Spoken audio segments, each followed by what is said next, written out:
Like, subscribe, and hit that bell. Hello and welcome to Eternal Durdles. I am your host, Zach Clark, and with me as always, Phil Bleckman. Phil, how's it going, man? As more Martica Distina Koldakar. As more Martica Distina Koldakar. And then as more Martica Distina Koldakar to you, sir. To you, sir. Yes, of course.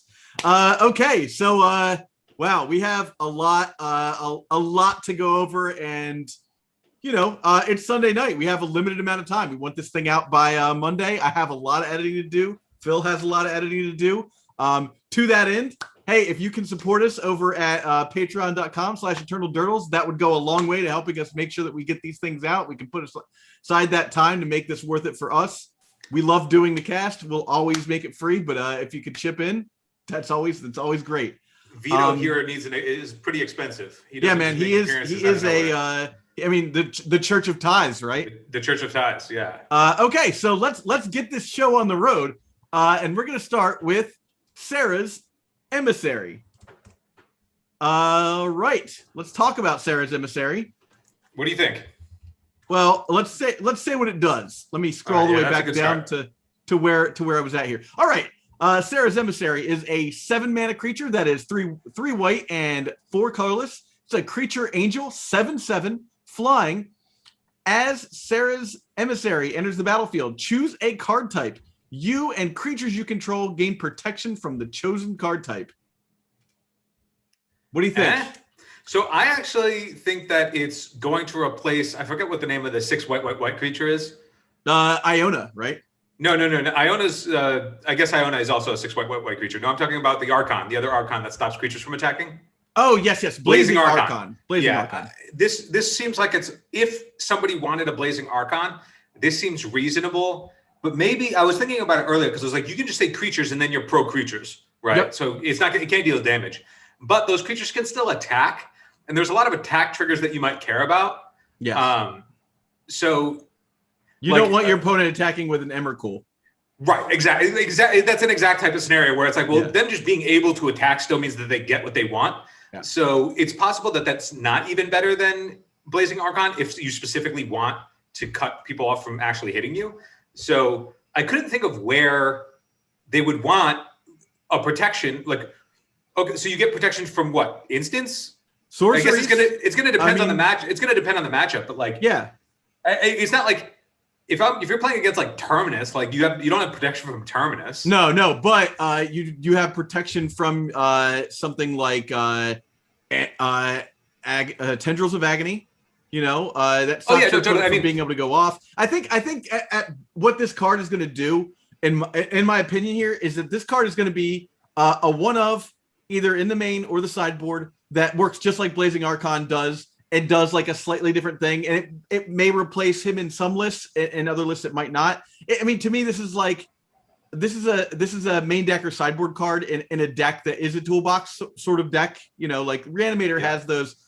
Because it's got access to Entomb, and now there's another spell it has access to. We'll talk about that as well. So because of that, you have these like bullets that you can use, and they're good in different scenarios. And I think this is one of those cards that you will have up against you at some point in time. Yeah, I just don't know where this is better than Iona or Blazing Archon. Obviously, nothing is ever going to be better than Griselbrand unless they like do absolutely some kind of insane printing of who knows what. I don't see a world where this would be the pick, but I also won't be surprised if I lose to this card at some point. Yeah. But I don't. If anything, it's like a fringy playable for Reanimator at best. Like it's in the Tidespout Tyrant spot or the Blazing Archon spot, but I don't see any other homes for it. Yeah, I agree. So I think we can leave that there, and we can go right on to Sword of Hearth and Home. Mm-hmm. So Sword of Hearth and Home is a 3-mana artifact equipment, and it gives the creature +2/+2, and it has protection from green and white. And whenever equipped creature deals combat damage to a player, exile up to 1 target creature you control, and then search your library for a basic land card and put both of those under your control. Put both of those in the battlefield under your control, and then shuffle. Equip cost of 2. So it's a sword. Yep, it's another allied sword. And I mean, I think we're on the same page as everybody else here. If this sees play, it's a D&T card because that's the only deck that wants to both flicker and has a ton of basics to continue leveraging that advantage. Yeah. I mean, the protection from white is the big thing here. The flicker obviously is good. The thing about this, these swords is that they're kind of inherently good against Lightning Bolt, and that's kind of why sort of War and Peace doesn't see more play. Because like you don't need protection from red when you've got +2/+2 on most of your creatures for the most part. Mm-hmm. There are some X ones that like, sure, the red pro red helps, but I think if you go long against your opponent with the red white sword, you'll find that it's not as useful as something like this, where I think like you could flash Prince Charming or something like that. Yeah, I mean, being able to swing through like young peasy tokens is a reason why pro red is also good. Yeah. But like, it's one of those things where, if we see this card, it won't be shocking if it shows up, right? Because any sword is powerful. And it's really just going to come down to, is the meta that you assume that you're going to be playing against involve, like if MH2 suddenly makes Solitude and other Swords to Plowshare decks just insane, and you want pro white, cool. Yeah, we're in the market for this. I mean, this is also something like, maybe this is good enough pro white for the mirror. Like, do we care about that enough? I don't know. Yeah, but like at the same time, the fact that it's the same way that we're in Reanimator and it's a toolbox, exactly. It could show up. And if you lose to it, don't be surprised. If you never see it, don't be surprised. It's a sword. It's good enough to see play, but the world around it has to be good or correct for it to be the correct call. The same way that like Sword of Feast of Famine doesn't show up until, years into its existence because we just needed the world to be right for it, Yep, I agree. All right, let's talk about Void Mirror. Void Mirror is a 2-mana artifact. Whenever a player casts a spell, if no colored mana was spent to cast it, counter that spell. This might be the most polarizing card of the set so far. Yeah, I'm not super hot on it myself, but I wanted to mention it because Vintage exists. Yep. And I think this is just yet another card that makes Shops like it continues to just show that like eventually Shops is just going to be a deck that is like, 4 Mishra's Workshops and like, 56 other cards. What? Wait, you think this is going to be put in Shops? I think that this is this will be a role player in Shops. I don't think it's going to be like put 4 of these in your deck. Like wait. Am I reading this? Read the card again. Am I missing something? If no color, sorry. It counters that whole deck. Yeah. No, that's not what you want to do. I apologize. I definitely was thinking about this card incorrectly. So then what I want to say is that this card is going to be good for against like Force of Will style decks, right? I think this card is good against Shops, but I think I when I was surprised, it's a very simple card. Right, and it's a hate card that seems like it should be powerful enough to really turn heads, and it did at first. And then as you like start to think about it more, you realize that there aren't really that many decks that this straight up hoses the same way that something like Rest in Peace does, or the same way that like maybe Torpor Orb might, as like the 2-mana artifact hate card Haymaker. Like the way that Null Rod just like turns off like the Echo of Eons deck or like Tess or something. Yeah. Like that's really powerful because you're just shutting down the engines of those decks. But something like this, it's like think about like what you would put it in against. Obviously, in Vintage you have Shops, so Shops is going to have to adjust, right? Yeah. But if you're playing in Legacy, you have Eldrazi, but they're already on Cavern of Souls, right? And that's a freebie. Yeah. You have Blast Zone that can blow this thing up. The Echo Karn deck has a bunch of blue mana. Right. So it's not that you can't cast colorless cards. You just need to spend mana on it. So if you play this card, and let's say you play this like against Red Chalice or something, right? All right. So you stop maybe their Karn, but like they still have red mana.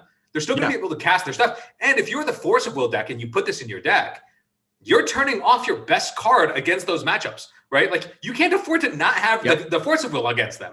So the more I thought about like, where would I even want this card? The more I shortened the list to the point where I'm like, I don't even know if the deck that you would want this for exists yet at a competitive level. Because there is the like Mystic Forge, Karn, like combo deck or whatever. And yeah, like if you're playing against that deck, this thing is going to cold that deck. But like that deck is super fringy right now, right? Like that's not putting up numbers or anything.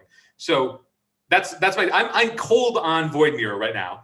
But I hope I'm wrong, because I would love to have another haymaker that I can, be the Ponder Brainstorm Terminus deck to lean into, Yeah.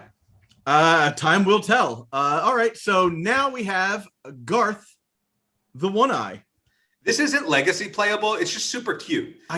So there's just so much to say about the design of this card. So let's go for it. Garth is a Garth One Eye. Garth One Eye the is One Eye, right? Wooburg. He costs white, blue, black, red, green. He is a 5/5, and he is a legendary human wizard. And he taps to choose a card. Choose a card name that hasn't been chosen among Disenchant, Brain Geyser, Terror, Shivan Dragon, Regrowth, or Black Lotus, and then create a copy of that card with the chosen name. You may cast that copy. That's so just like for what it's worth. You still pay the mana for whatever those cards are. Yeah, you can cast that card. I think that's why like you want the Black Lotus normally. Black Lotus for the rest of the cards that I can put into play. When you activate the effect, you have to cast it as part of the resolution of that effect. It's not like you get it until the end of turn. So if you tap it, you choose what card name you want, and then you have the option to cast it. And by choosing the option to cast it, you have to pay the requirements to cast it. However, because it's on an activated ability, you do get that shit at instant speed. So like if you wanted a Shivan Dragon at instant speed, you can tap him on your opponent's turn and put in a Shiv. I want to bring everyone's attention to this tweet by Aaron Forsythe, friend of the show. He's come on many times. We'd love to have him back. He's always welcome back. Always welcome back. So he's kind of crapped on our dreams here, and basically said that like we're not gonna, they're not gonna be able to make cards that are basically just like, tap this to create a copy of Badlands or Underground Sea, so that's kind of a bummer. He said they're not going into the design space of token cards. So they're not going to have, essentially they're not working around the reserve list via token cards. Even though Llanowar Elf exists, so whatever. So there are like the old Spell Shaper cards where you would like pay a mana and discard a card, and then it would turn into like a token of like Llanowar Elves as like Llanowar, whatever that guy was. Yep. But I think the cool thing about this card, other than the fact that it's got like a bunch of nostalgia baked in, it started getting people questioning about like where their heads are on the reserve list. The reserve list ain't going away. If the reserve list is going away, you best believe they're doing the most expensive fucking secret lair that's ever happened ever in the history of mankind, and we'll know about it. If there's an opportunity for them to cash in on something, we'll know. Yeah, I think the cool part about this card is the design space of name a card or card names, and then just creating you don't physically cards have that access exist. to. Yeah. Because that's happened. Like there's already been forever. There have been cards that say name a card, and then you can legally name any card that is legal in the format you're playing.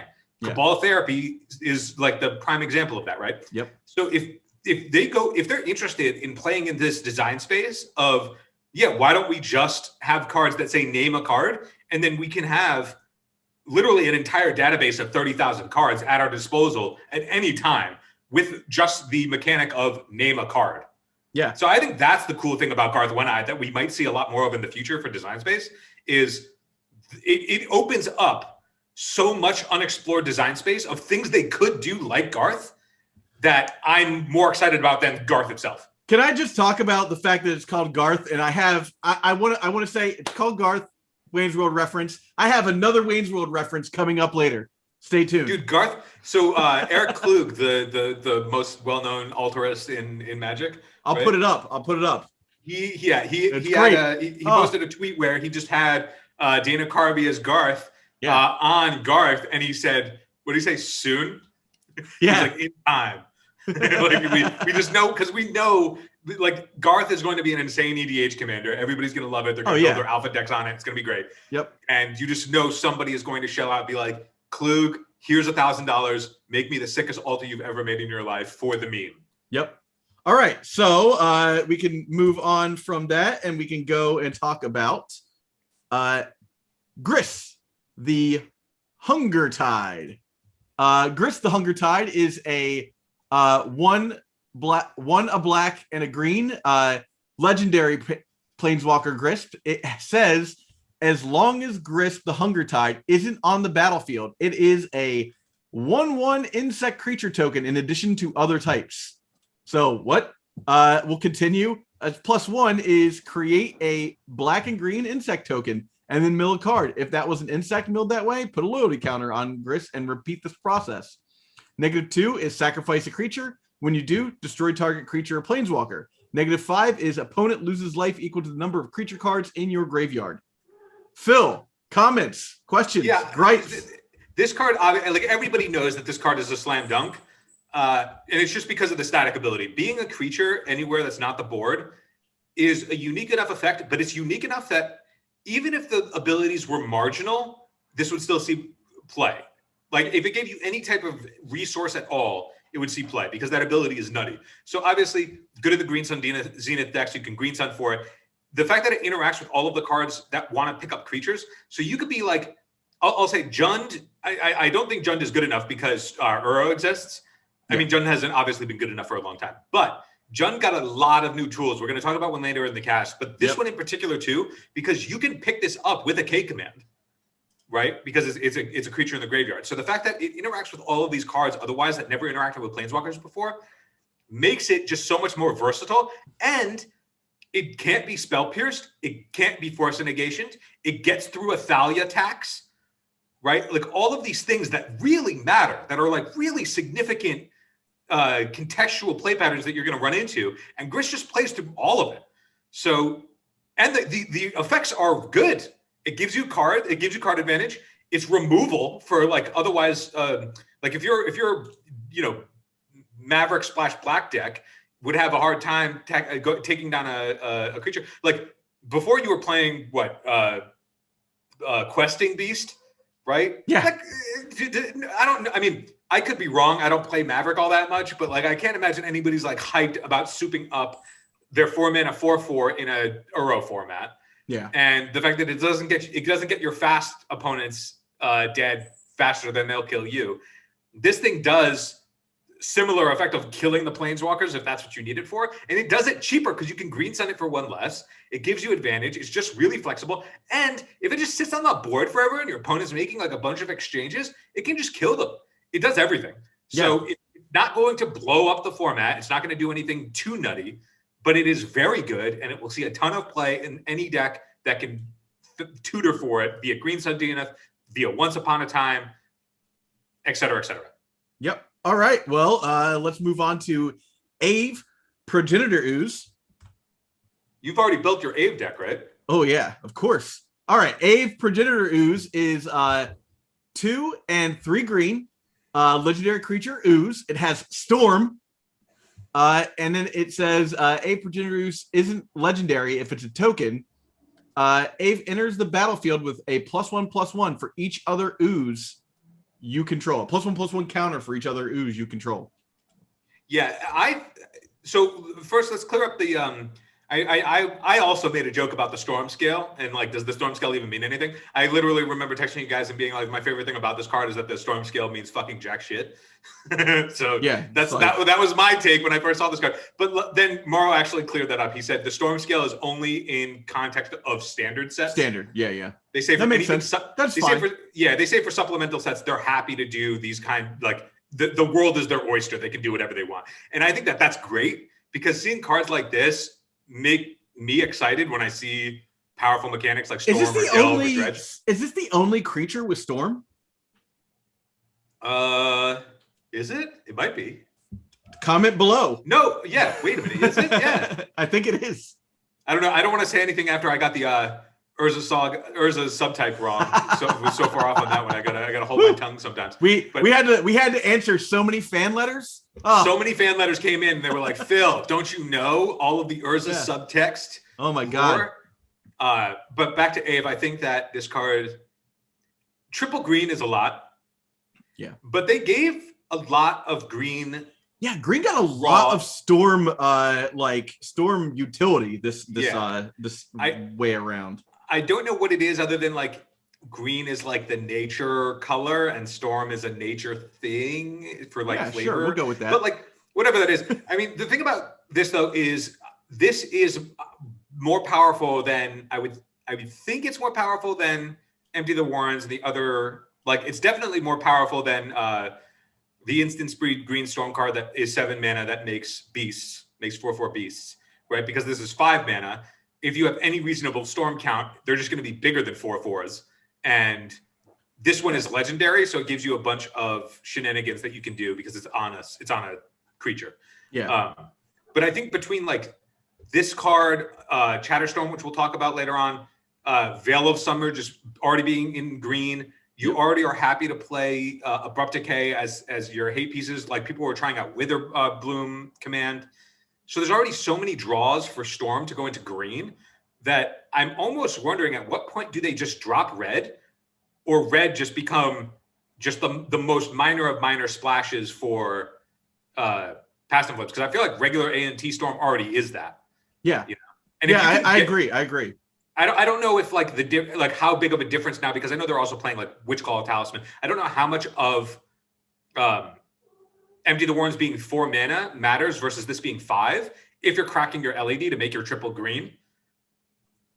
We'll have to have Cyrus or Bryant come on and school us on the implications of this card. Yeah, I think when Cyrus comes on or when Bryant comes on and we can chat about this stuff. I know Bryant is excited about Chatterstorm, but I don't know if anybody. I think people are low on Aeve, but I think that it's possible. The other thing that I think is cool is that maybe this opens up a world that is a Storm deck that is trying to do something that's not just Dark Ritual Tendrils. Yeah.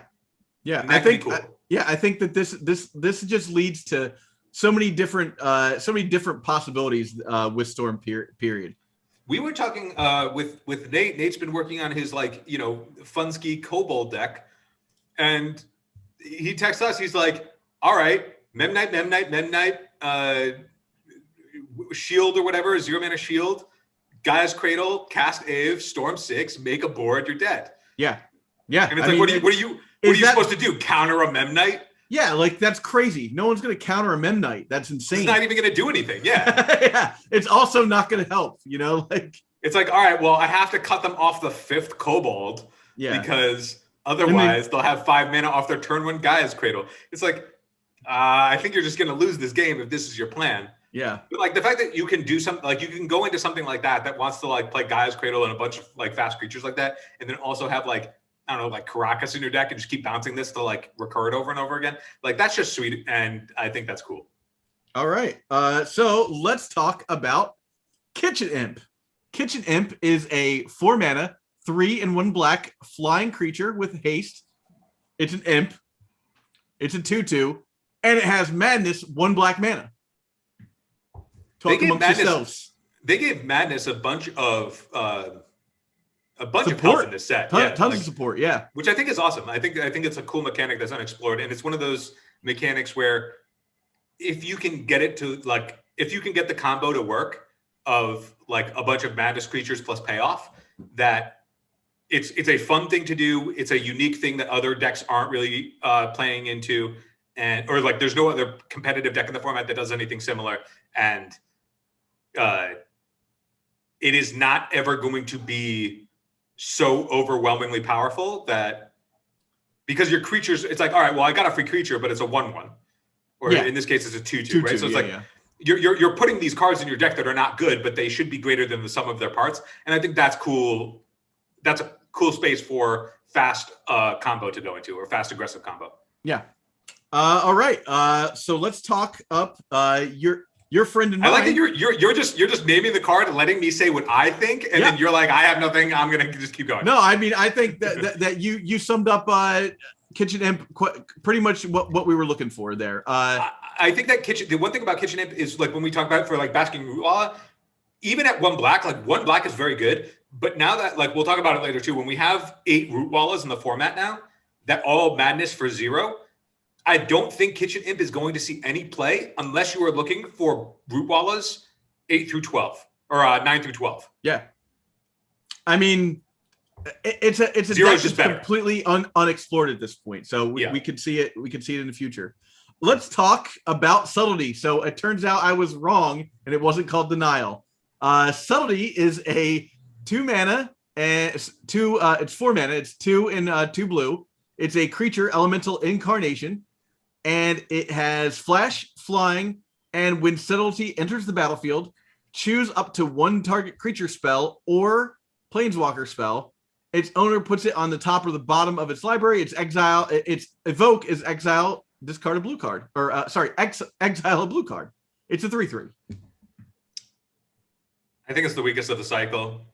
Yeah, has the red one gotten spoiled yet? Not yet. No, so we don't know about the red one. It could still disappoint. But yeah, this is a weird one. I wish you had choice. If you had choice of whether or not it went on the top or the bottom, this would probably be playable. But like countering a planeswalker, countering a creature, that's not really where you're living in Legacy, right? Yeah, I mean, the issue with it is that it's a narrow set of cards that you can hit with it. But then it also gives them the option of if they want to put, like, if I am just dead to my opponent's Narset or Teferi, and they're just like, all right, I'll just put it back on top because you just spent 2 cards to let me just put it back on top of my deck. It's like, I can't imagine the world. Like, I was thinking, okay, what's the world where you would play your 4-mana 3/3 flyer that, you know, Aether Gusts something. Yeah. And I just don't, I think like MH2 is going to speed Legacy up, and this card is going to just be left behind, particularly because you're already like, people haven't even maxed out on force negations, right? Like the common number is like 6 to 7. Exactly. Yeah. It's like if you're not maxed out on all 8 of those cards, I don't know the world where you're going to Subtlety, because Subtlety can't win you a counter war. Exactly. But it's nice that Subtlety isn't a spell, so it's uncounterable, as is the entire cycle. Yeah, at least it'll never be dead. Right? Like, yeah, I mean, it's a blue card, so you can pick. I don't know. I mean, if it shows up, I won't be surprised because free is always busted, but like, it's easily the weakest of the set compared, because the other cards of the set are just like, just very glaringly good. Yeah. All right, let's talk about Chatterstorm. Yeah, I'll let you have this one. So it's a storm card, right? Like, so Chatterstorm is 1 in a green. It's a sorcery, and it says storm. Create a green squirrel token. Yeah, like we've said before, it's a 1/1 green squirrel token. So green's getting a lot of help in Storm right now, which is pretty wild to me. Like, it wasn't a color I was thinking like was going to be like a Storm color, you know, like or a storm card with payoffs. Yeah, like before you're getting shit like Weather the Storm, which is, it's like fine, but it's like that's not killing opponents, right? But these cards are like, these are the reasons you play Storm. These are your payoff cards. Yeah, this is like, you know, if I were drafting, this is a card I would seriously think about picking as a 1 pick in this format and then building an entire deck around it. Right. But as I'm, you know, as we're playing Legacy, this is a card that you have to watch out that might kill you. It's very similar to Grape Shot in that, like, it will take a lot of work to kill you with. But this almost means that you don't have to play black necessarily to play a Storm deck. I know that sounds insane, but you could be a green-red Storm deck. For sure, yeah. You know, like, you probably want to be able to have access to black for discard and stuff like that. But you have Veil of Summer. You've got Veil of Summer. So you have a lot of angles that you can play. Especially with like Rite of Flame. You've got Rituals in red. You've got Manamorphose. Like, you could. This is almost like what's the card? Belcher. Like, I can see a Belcher style deck that just adds a Chatterstorm or 2. That's like, well, I did it. Chatterstorm happened. I'm trying to think of, like, what is the world where you would want Chatterstorm, which is colloquially called Nutshot, over over Empty the Warrens. And I could, that this is like where it's like, okay, do we care about red anymore, right? And it's like, right now I think it's like we only care about red for Past in Flames, and then Empty the Warrens is the freebie because we're already in red, and you want a side payoff that doesn't lose to Veil of Summer, right? Yep. So with Nutshot, it's like, all right, well, if it's 1 in a green, that means that whatever the math was to get your storm count, so you got it high enough and then had 4 mana left over, what are the other things that you could do if you only needed 2 mana at the end of your chain? Yeah, well, there's that, and like, think about when you're playing against a deck that a deck like Belcher that like can side strategy is the Empty the Warrens plan, right? all of my dazes, spell pierces, force of wills go into knowing that like I don't want them to hit 4 mana to be able to like get this payoff. If they only have to hit 2 mana, that messes up your math a lot. This also makes me think that there might be a storm deck, or like if a storm deck plays this card, that against the matchups where it just wants to buy some time, right? Like if you're getting attacked in the face and you just need to slow the game down a little bit, that if you have Chatterstorm in your deck as opposed to Empty the Warrens, that you could just get the storm count up marginally and like make 5 or 6 1/1s. Yeah. Buy yourself a bunch of draw steps. Yeah. And it's like there's a bunch of lines that I don't think would have been available before that suddenly are, because Chatterstorm is just now an option that Storm players have.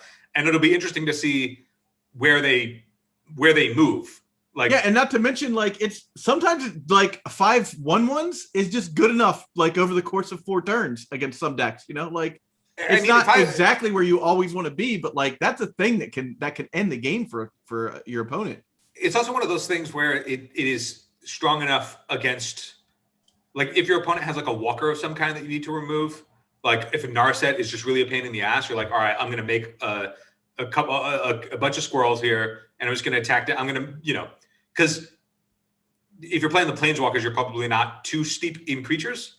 So it's possible that's what you're too. I mean, I don't know. It's like, obviously it's going to show up. It's going to be in Storm decks. It's not going to, I don't know if it's going to necessarily reinvent anything because it's just another payoff, but I think it might create new lines. Spoiler alert, will we even be playing Planeswalkers in the future? We'll talk about that soon. Yeah. I know that like in when you're playing Storm, it's like there are 3 axes that it can win, right? It's like Ad Nauseam, Path in Flames, and a Tutor Chain.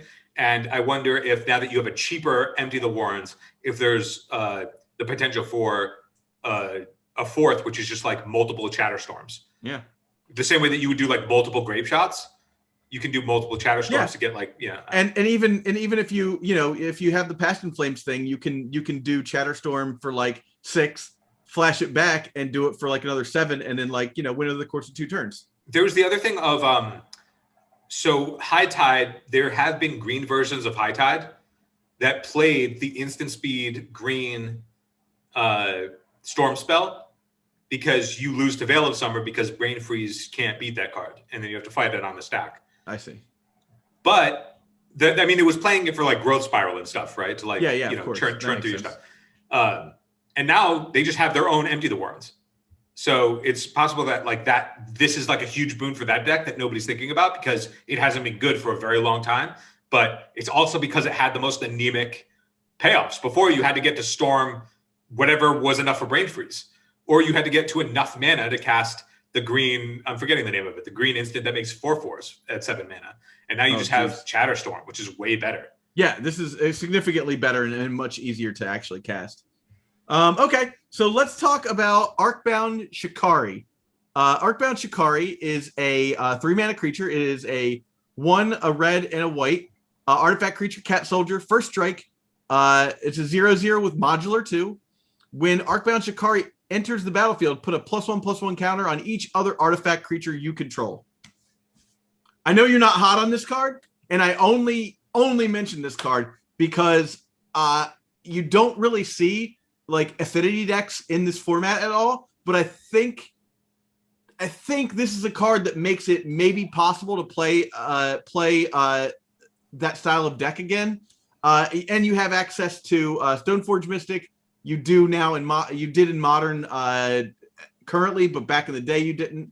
And I've played against decks in tournaments that were trying to do the like Modern affinity thing in Legacy, and you just get like so many extra better things. Problem is with this card is that it is mana intensive as far as like colored mana is concerned. So your soul lands that you traditionally would have it would make the Legacy version of this deck better. Obviously, don't pump this guy out as quickly. I don't think that necessarily this is going to be an amazing card and it's going to change this deck in the format, but it is a card to look at and think about and see if they might actually want to play it, and if this opens up a new archetype in the format. Yeah, my take is that I don't think affinity doesn't see play because it doesn't have payoffs. I think it doesn't see play because the payoffs aren't good enough. So like if Master of Ethereum or the 3-mana 2/2 protection guy isn't good enough with a cranium plating on it to see play in the format, your 1 Boros 3-mana Lord creature that if you have a board to pay this thing off, you're probably in good shape. Yeah. Well, this is true. Yeah. There's just like no, like I will be stunned if there's a world where people are like, yeah, let's remove the soul lands to play this payoff.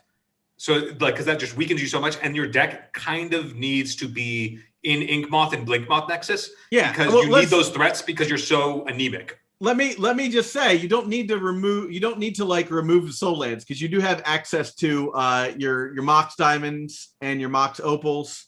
So there's a little bit of play there with the mana as well. So you can be a fast deck with this card and even get it out pretty early to get it attacks. But like I said, I don't think Artifact aggro is resilient enough in this format. I think there are better payoffs in this set for affinity players that are not this, and I think you're better off doing something in the Emery space with affinity. I agree.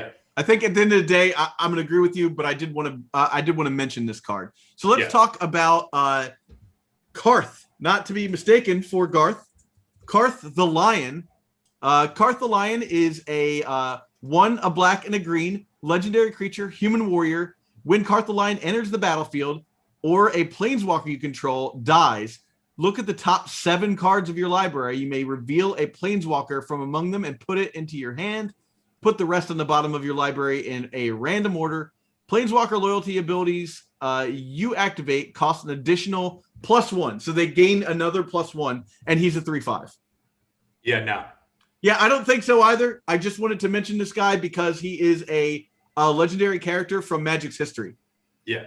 That's all I wanted to do was just shout out to the history of this card game that we love so much. This is clearly an EDH plant for sure. Yeah. Let's move on to Liquidmetal Torque. Liquidmetal Torque is cool as a throwback to Liquidmetal coding. I first read it. I just read it fast because I just assumed that it was a strictly better Liquidmetal coding. And then you guys quickly corrected me and were like, no, it can't target lands. And then I was like, oh, it's actually just a worse Liquidmetal coding. Yeah, that is the problem, because what you want to be able to do is Karn people's lands, right? Yeah, you want to be like, your land is an artifact and now it's dead, is a 0/0 artifact that is dead. Even though it's a rock, it's the fact that it can't do the best part of what coding does. It will not see any play over coding. And this is why I wanted to mention it on the cast, is because it looks like a strictly better version of a card, but it is not. Yeah. And I think that's all we really need to say about that card. Yeah. All right, let's talk about a card I'm excited is a bit of a stretch, but a card I wanted to mention, Scion of Draco. Let me get over to him real fast. Scion of Draco is a 12-mana creature, artifact creature, dragon. It has domain, and everything costs 2. He costs 2 less for each basic land type you control. He's got flying, and each creature you control gains vigilance if it's white, hexproof if it's blue, lifelink if it's black, first strike if it's red, trample if it's green. I only wanted to mention this card because dual lands exist in this format, and waste exists obviously, and you could possibly get out a 4/4 with flying. And then I read the card the rest of the way and I was like, oh, it doesn't actually gain any of its cool abilities. So I'm sorry to have wasted everyone's time. I want to just read our show notes real quick. Yeah. Zac wrote under Scion of Draco. I'm saying Draco like Draco Malfoy. Between fetches, duels, and wastes, this could be the top end of a zoo deck. And I wrote, lol, top end of a zoo deck. Yeah, look, man, hey, zoo decks don't exist right now, but this could be a thing, we could get to a point where zoo decks might exist again. Dude, let me tell you, nobody wants zoo to exist in the format more than your boy who likes the Terminus people. Yeah, I mean, I feel that. All right, so lull, top end of zoo deck. That's great. All right, let's talk about Torak. The Dread Chanter. I can't say these old names right because I used to say them. Torak. The Dread Chanter. Let me pop back over to here so I can read this card. That would be great if every time somebody tried to him to Torak you, they went him to Tuach. Torak. Because it's like it's really throaty. Klingon type of deal. All right. Yeah. He costs 1 to black. He's a 2/1. And he has protection from white. He's a human cleric. Also, he has whenever an opponent discards a card, put a +1/+1 counter on Torak. When Torak enters the battlefield, if you paid the kicker cost 2 black, target opponent gets him to Torak. Yeah, cool. It's a cool effect to go to for the callback. Yeah.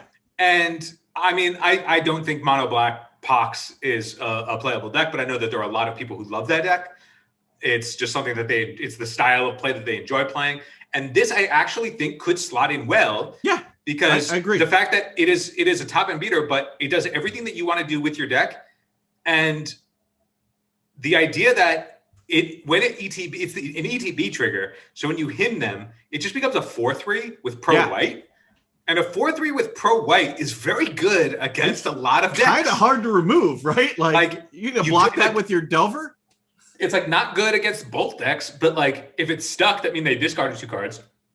I never want to see this shit cast across the table from me. I don't want to look at my swords. Like if this thing is cast against me and I'm looking at Swords to Plowshares, I'm like hoping that it's one of the cards that gets himmed.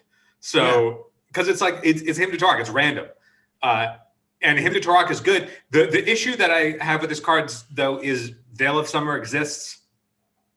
Wow, like hot take, like good card that targets your opponent, like gets veiled and blows you out. But that's the case with Veil.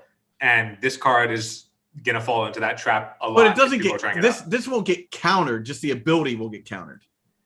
This card, right? Like, but the thing is, then it will just be a 2/1 for 4 mana because they won't have discarded any cards. Exactly. Yeah. So that's not great, but at least you get the 2/1. It means that you spent 4 mana for a 2/1 and they cycled the card. Correct. Yeah. Right. All right. So I mean, there's not a whole lot more to say about that card aside from cool throwback. Pox might like it, and so a little Magic history there. Let's talk about Mystic Redaction. I know that's probably not a card a lot of people are hot on, but I think it's worth mentioning. So that's enchantment for 2 and a blue, and it says at the beginning of your upkeep, scry 1. Whenever you discard a card, each opponent mills 2 cards. Nope. And I think what was my my immediate response was, could we abuse this? Your response was no. I just don't know if there's like an ability that we can do to like draw and discard, and like have your opponent lose like just by having this card. It just feels like a Thought Lash kind of card that like either has a payoff somewhere that I'm not thinking about, or that like will have a payoff later. I only mention it for that reason. There is a world where you could do something like if you want to get really deep in the weeds, you do have shit like Mind Over Matter, which lets you just discard a card to untap a land, or what is it? It's Mind Over Matter. Discard a card to untap a permanent, basically. Untap a permanent, yeah. No, so I'm thinking back to like my old EDH days where you played Mind Over Matter with Azami, and you just draw your deck. Yep. But you draw it by just discarding. But that also means that you've spent 13 blue mana on 3 cards. I mean, at least it's each opponent. So if we're playing EDH, there you go. Feels good. Yeah. So let's talk about Suspend. I think Suspend has legs. Yeah, so Suspend is a 1 mana instant. It says exile target creature, put 2 time counters on it. If it doesn't have Suspend, it gains Suspend. That's pretty simple, man. I think that is a blue lightning bolt. This card is cool because it has a lot of interesting applications that are going to add a lot of drama if it sees play. I like this card because it's just going to add a bunch of dramatic tension to a game, but also have a lot of strategic applications. Who knows where this card could be good in? Yeah, I think that like people have talked about having it in Delver as like a way to deal with big fatties, and then you just close the door in those 2 turns. Like it's tough to remove a Knight of the Reliquary if it sticks. This is a nice way to remove that without getting punished when it comes back down.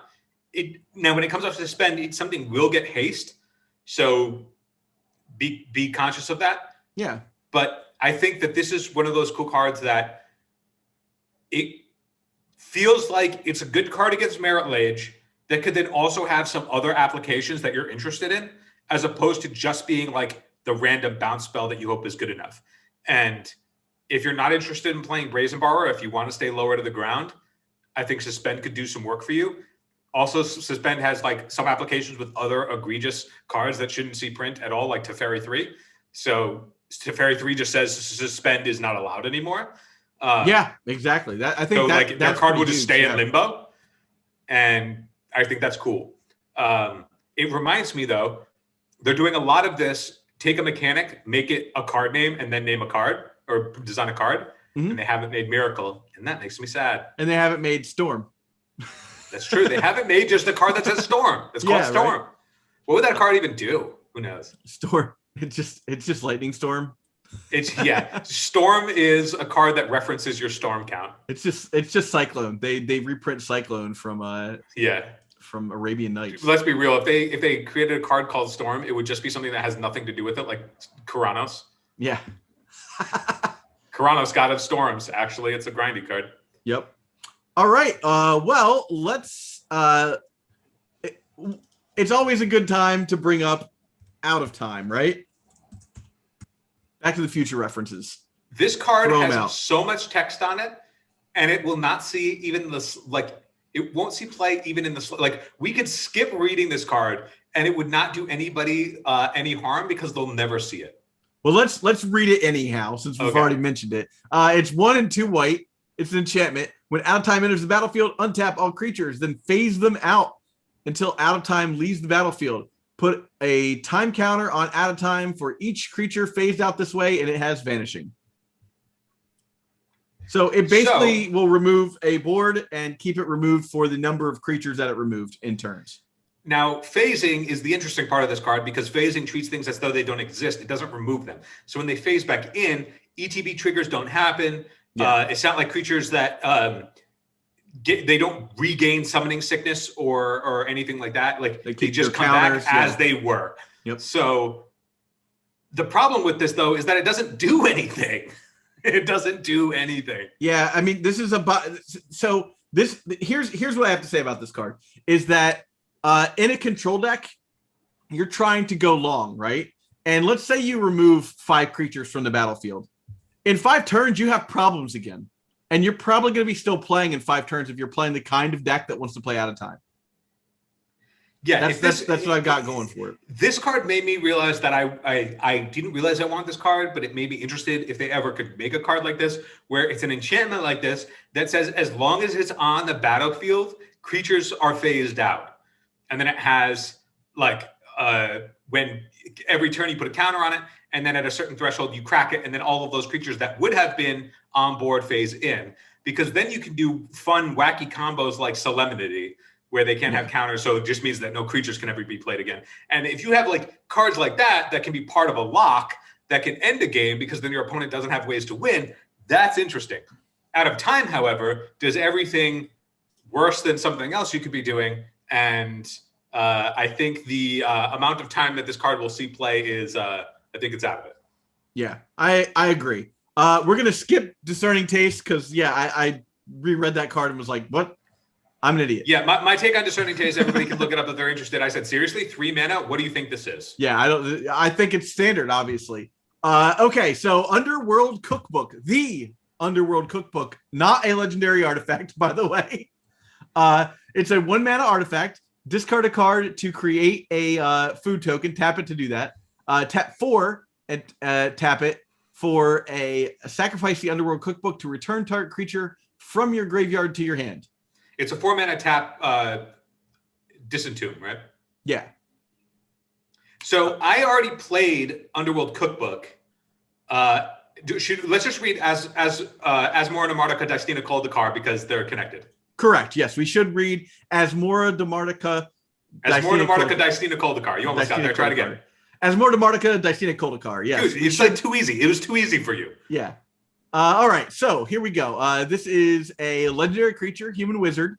As long as you discard a card this turn, you may play black or red to cast a spell. This card has no casting cost. Why? They couldn't fit one. When as Mordamartica Dystina Koldakar enters the battlefield, you may search your library for a card named Underworld Cookbook. reveal it, put it into your hand, and then shuffle. Sacrifice 2 foods. Target creature deals 6 damage to itself. So what I love about this creature is that it just says to a creature, like, kill yourself. The cool thing about this, so I've already played a first pass at this deck on 90s MTG and found that it was good, but I just had like some preconceived notions about like what the deck should look like, and I learned a bunch. And the issue with it is when we were talking about it, I think Nate actually summed it up really, really well, where he said Underworld Cookbook is Madness's Aether Vial. And so he had sent us a deck list, and it had 2 cookbooks in it because he was building it as though as Morning Martica Destina Koldakar is sort of like a Stoneforge Mystic, right? You put a couple of the things that it can fetch, but you don't need all 4 because you can just tutor for him. And then we went back and forth, and I was like, no, I think the Underworld Cookbook is actually one of your Madness enablers that you can play on turn 1. And then he said, yeah, it's kind of like Madness's Aether Vial. And that resonated with me because that made me go, yeah, it kind of is, because if you think about it's a 1-mana artifact that taps for free and will net you a bunch of mana every turn, the same way that Aether Vial does. Yep. And so in that regard, that's how I think you look at the card. And I can almost see it in a world where you would even potentially play it without Asmorna Martica Destina Koldakar. Like, it's possible. Like, I don't think Asmorna Martica Destina Koldakar is the 3/3 with an activated ability that can tutor something is actually the reason to play Underworld Cookbook. I think it's the other way around. I think Underworld Cookbook is actually the card that is good, that you would then play Asmorna Martica Destina Koldakar to pay off. So what that means, though, is you can do a lot of things with Underworld Cookbook that I don't think anybody's ever really explored before, because the whole idea of a Madness deck in Legacy has never really been around.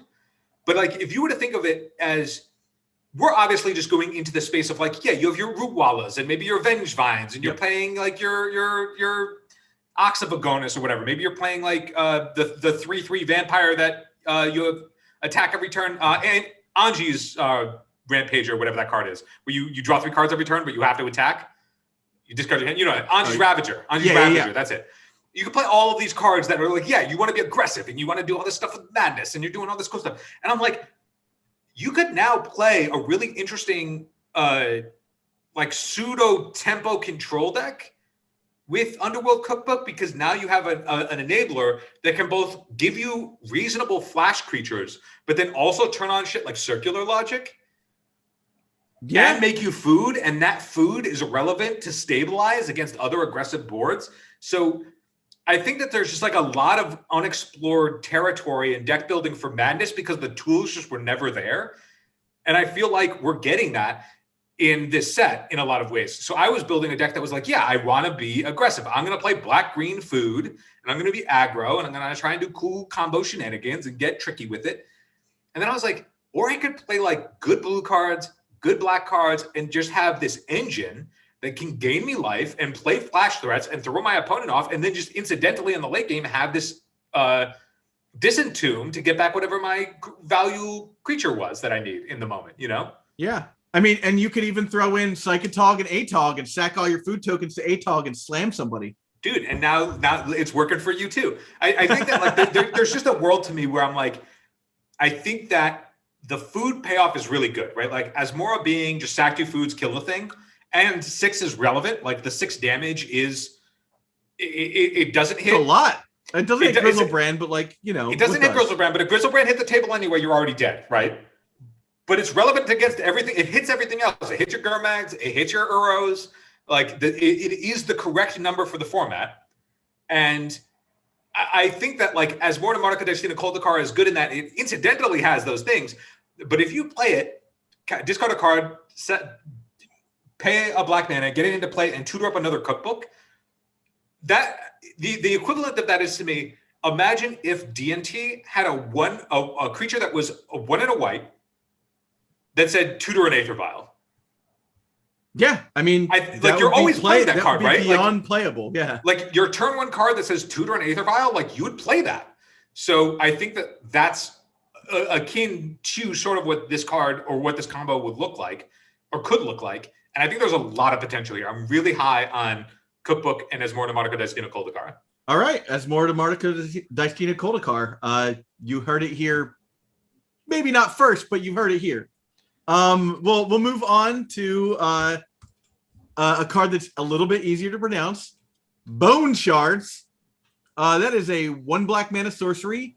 As an additional cost to cast this spell, sacrifice a creature or discard a card, destroy a creature or planeswalker. So this is actually one of the cards in the set that is a strict upgrade. Yep. It also plays with Asmor Martica Dashina Koldakar. There you go, yeah. So the original version of this card is called Bone Splinters. It's the exact same text, except it doesn't give you the option of killing a planeswalker. Yeah. So also, I don't think you got a chance to discard a card, right? The Bone Splinters was in the same way as it's Bone Splinters was exactly this card, except it didn't have the text or planeswalker. I did not know that. Okay. So this is actually just a strict upgrade. One of the I don't know how many other times that happened, but I remember we were talking about it on stream one time on 90s MTG because it was spoiled one night and we were looking at it and we were like, this seems actually really good if you care about the discard, and it's just a strictly better version of this other card, but the flexibility of creature or planeswalker means that it can be more attractive if you're already looking to pay off a discard anyway. So yeah, you wrote playable and I said, yes, yes it is. Yeah. I mean, my notes, we have 46, 47 cards to talk about, so my notes were very sparse. And it was like, if I forget what I wanted to say about this card, I can at least look at these notes and get an idea of what my conversation was going to be on those. To that end, I actually needed to check my notes for this next one. Step Through. And Step Through is a 5 mana sorcery. Return 2 target creature to their owner's hand, and it also has wizard cycling for 2. Yeah, it's interesting to me that they printed a card like this. I guess this is also just filling out something that they need for limited play, probably for draft. Yeah, but like this card is obviously playable only for its wizard cycling. Yeah, ability. You're just wizard cycling here. You're not going to return 2 creatures. It's very obvious that that's the reason why anybody would play this card. There was wizard cycling on a 3-mana 1/2 Vidalcan wizard or something like that. Vidalcan Aether Mage. Yeah. I have several of them. So that thing, the ETB, was Bounce a Sliver, which isn't quite playable, right?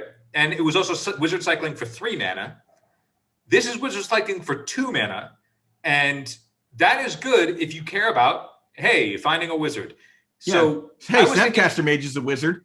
I was thinking that the one world where I could see this in a deck now is the Thassa's Oracle Paradigm Shift deck. It's just more Thassa's Oracles. But because it only tutors for wizards, but it's an uncounterable, unless they stifle it, it's an uncounterable way to tutor for a wizard for 2 mana. Yeah. And the way that I was thinking about it is like, it's only going to be good enough if you want wizards, copies 5 through 8 of whatever your combo is. Because I don't think there's like, this isn't going to be like your Imperial Recruiter or the White Recruiter for like a wizard deck. Like that's not the world that this is in. So I said, or the way that this struck me was, it's going to see play the way that Merchant Scroll sees play, right? Like Merchant Scroll just wants to be high tides 5 through 8. Maybe it sometimes gets something else. And that's going, like, it might get your untap effect or whatever you need to combo off. And I feel like wizard cycling is, for Step Through, is going to do the same thing. It's going to find your Thassa's Oracle when you need it, but incidentally, it can also find you your Vendilion Click to clear the way or something, right? Yep. I need to make sure that the coast is clear. I'm going to tutor up my Vendilion Click to do that, and then I'll combo off, or I'll just find my combo piece. Yeah. And you already have in like the wizard deck, if you want to find Paradigm Shift, you have Spellseeker or Personal Tutor or whatever you need there. So like being able to find the Thassa's Oracle just seems like the most obvious place for this card. Yeah. I don't see another home for it at the moment, but it's going to exist forever. So as they print more wizards that incidentally could become part of a combo, you have it. Yep. All right, let's talk about Galvanic Relay. That is a 3-mana sorcery for one red and 2 colorless. It says exile top card of your library during your next turn. You may cast that card. It's got Storm. We got to talk about it because it has Storm. I don't know if this is ever going to be good enough to see play in Legacy. What do you think? When I first read the card, my jaw was on the floor. I thought that it just said Storm, like draw card. Yeah. Essentially, yeah. Right? but because of the clause that just undermines the whole mechanic of Storm, makes me think like that. I think that the clause of stepping on its own toes is powerful enough to make it so that it'll see no play. Yeah, it's tough, and this is a card that, like, if Chatter, if Nutshot didn't get spoiled, I would say this could be a Storm card that could see play in what's called in Belcher.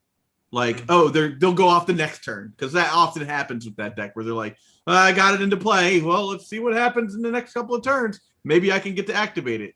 You know, so it's kind of unfortunate that this was in the same set as Chatterstorm. I think that, like, if you find the Storm player that is interested in playing this card and passing the turn, I think they probably don't really understand why Storm is good. Agreed. All right, let's talk about Disapprove. This card's cool. Disapprove is a 1 in a blue enchantment that has flesh, and when it enters the battlefield, draw a card. All creatures lose abilities. Sorry, creatures lose all abilities. And at the end of the next step, end step, sacrifice Disapprove. This card is going to do a lot of things that we haven't even thought about yet that are going to blow a lot of people out. So just turning off just blanking all of the text boxes of creatures on the table for a turn. It cycles. So if you go up any amount of resources in an exchange of any way, you're already going to be way ahead, right? But remember how punishing Oko was, because you had your awesome creature and then it just turned the text box off. And it was like, this is a 3/3 instead. And how much worse that was in like every capacity. Imagine if that happened for the entire board for a turn and you didn't necessarily know when. Like, this thing is going, like, there are just so many interactions that this is the chess card of Magic. There are so many interactions that we as humans are not going to be able to just figure out all in one go, or ever really, because all of the different interactions that could happen by blanking a board of text boxes, that this card is always going to be interesting, and it's always going to do unique and probably powerful things, because cantripping is also good. So, yeah. I mean, I don't have a deck for this card yet, but if you're a Johnny, like, you should be looking at how you can both pay this card off as like a combo piece, and also how you can blow opponents out. Yeah, like, the only thing I can think of off the top of my head is like playing this during your opponent's upkeep if they're like an Elves player and like time walking them, basically. Like, that's the only thing I can think of right now. So imagine if they, like, if you're playing against Elves and they like do the whole shenanigans and they're like, okay, natural order, and you're like flashing Disapprove, that their turn is gone. Well, so correct me if I'm wrong. If they go get like a because it doesn't have haste. Well, it doesn't pump the team anymore. It doesn't have a text box.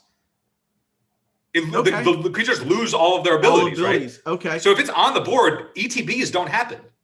What would be I guess what would be even funnier is let that hit the board, and then blank it, with haste. Like, boom, he doesn't get to attack you with all of those creatures, with that creature and all the other creatures. Yeah, like the idea of making everything vanilla.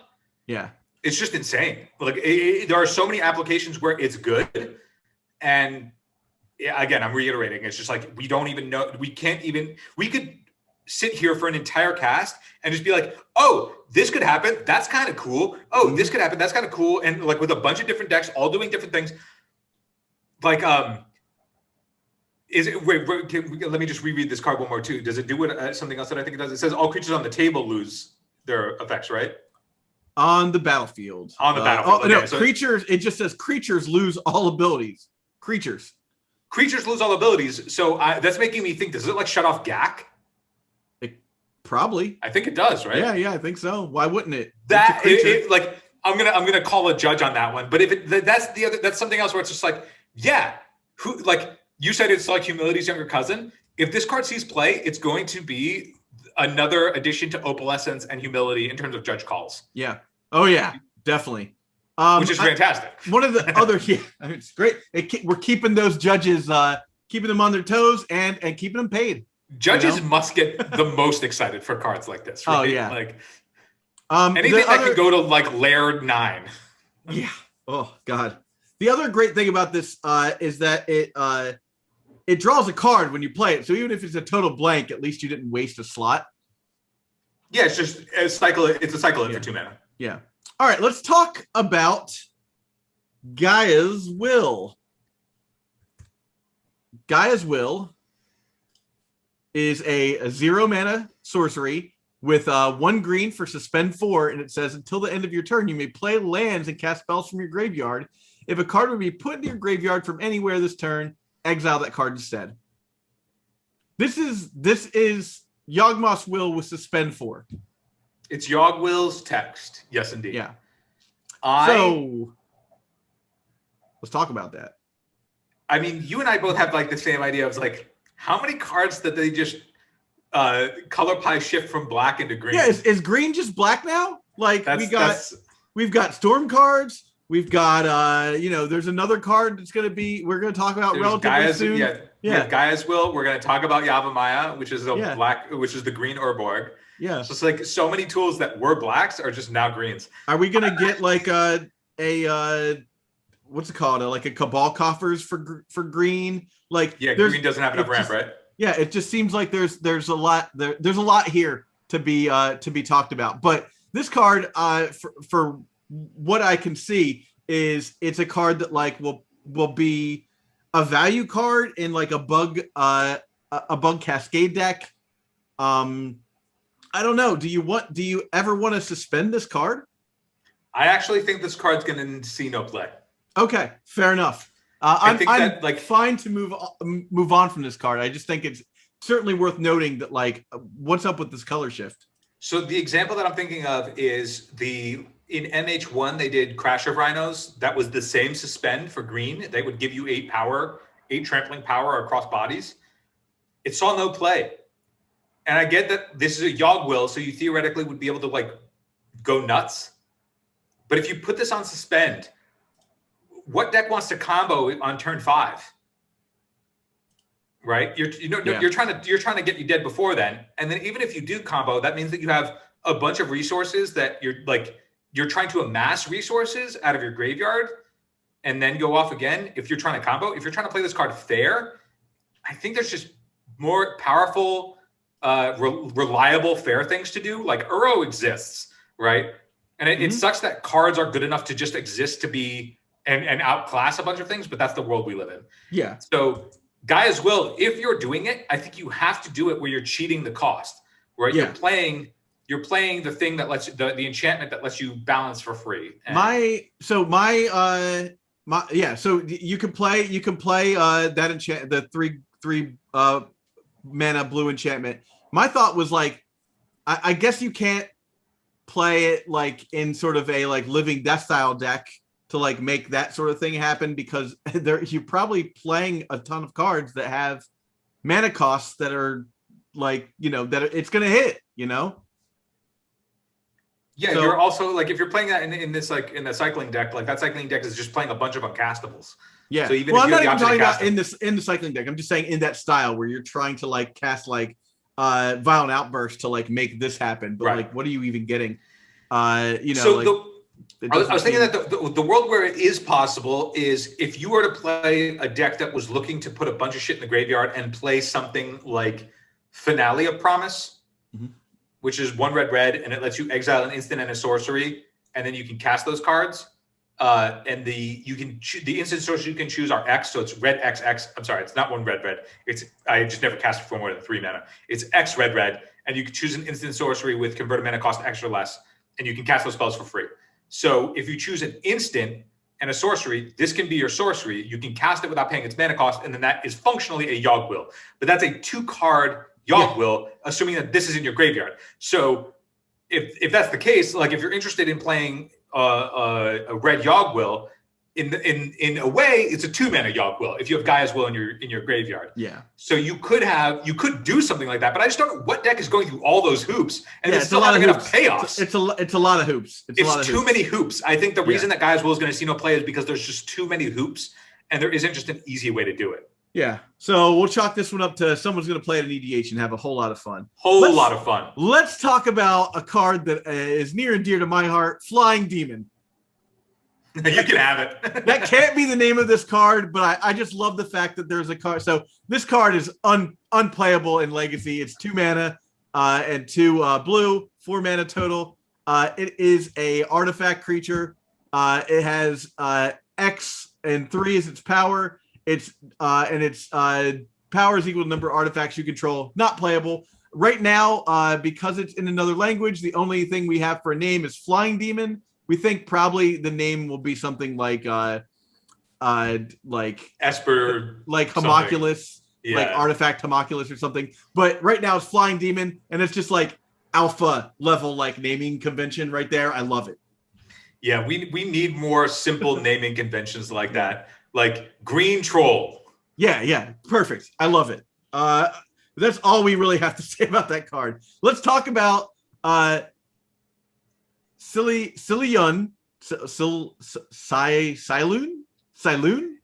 I think it's funny that people are having more trouble saying this card's name than Astromartica Destina Koldakar. Well, Astromartica Destina Koldakar is pretty easy to say, actually. Yeah, I was just calling this Svelin. Svelin. We'll go with Svelin. But I don't know if that's correct, but that's how I've been saying it for the past week. Svelin, God of Sea and Sky. Let me pop back over here real fast and we'll talk about Svelin, God of Sea and Sky, because it's also another language. All right.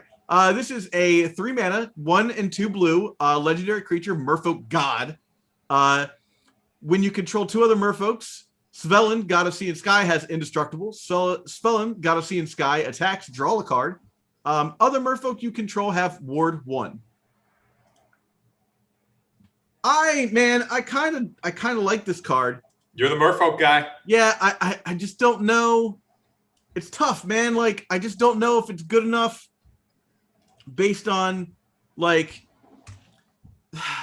we were talking about this before. So Merfolk God is getting a lot of weird tools that are not along the lines of, like, play all the lords. Like, you can play a 12-lord Merfolk deck between, like, it's not good. All the 2-mana lords.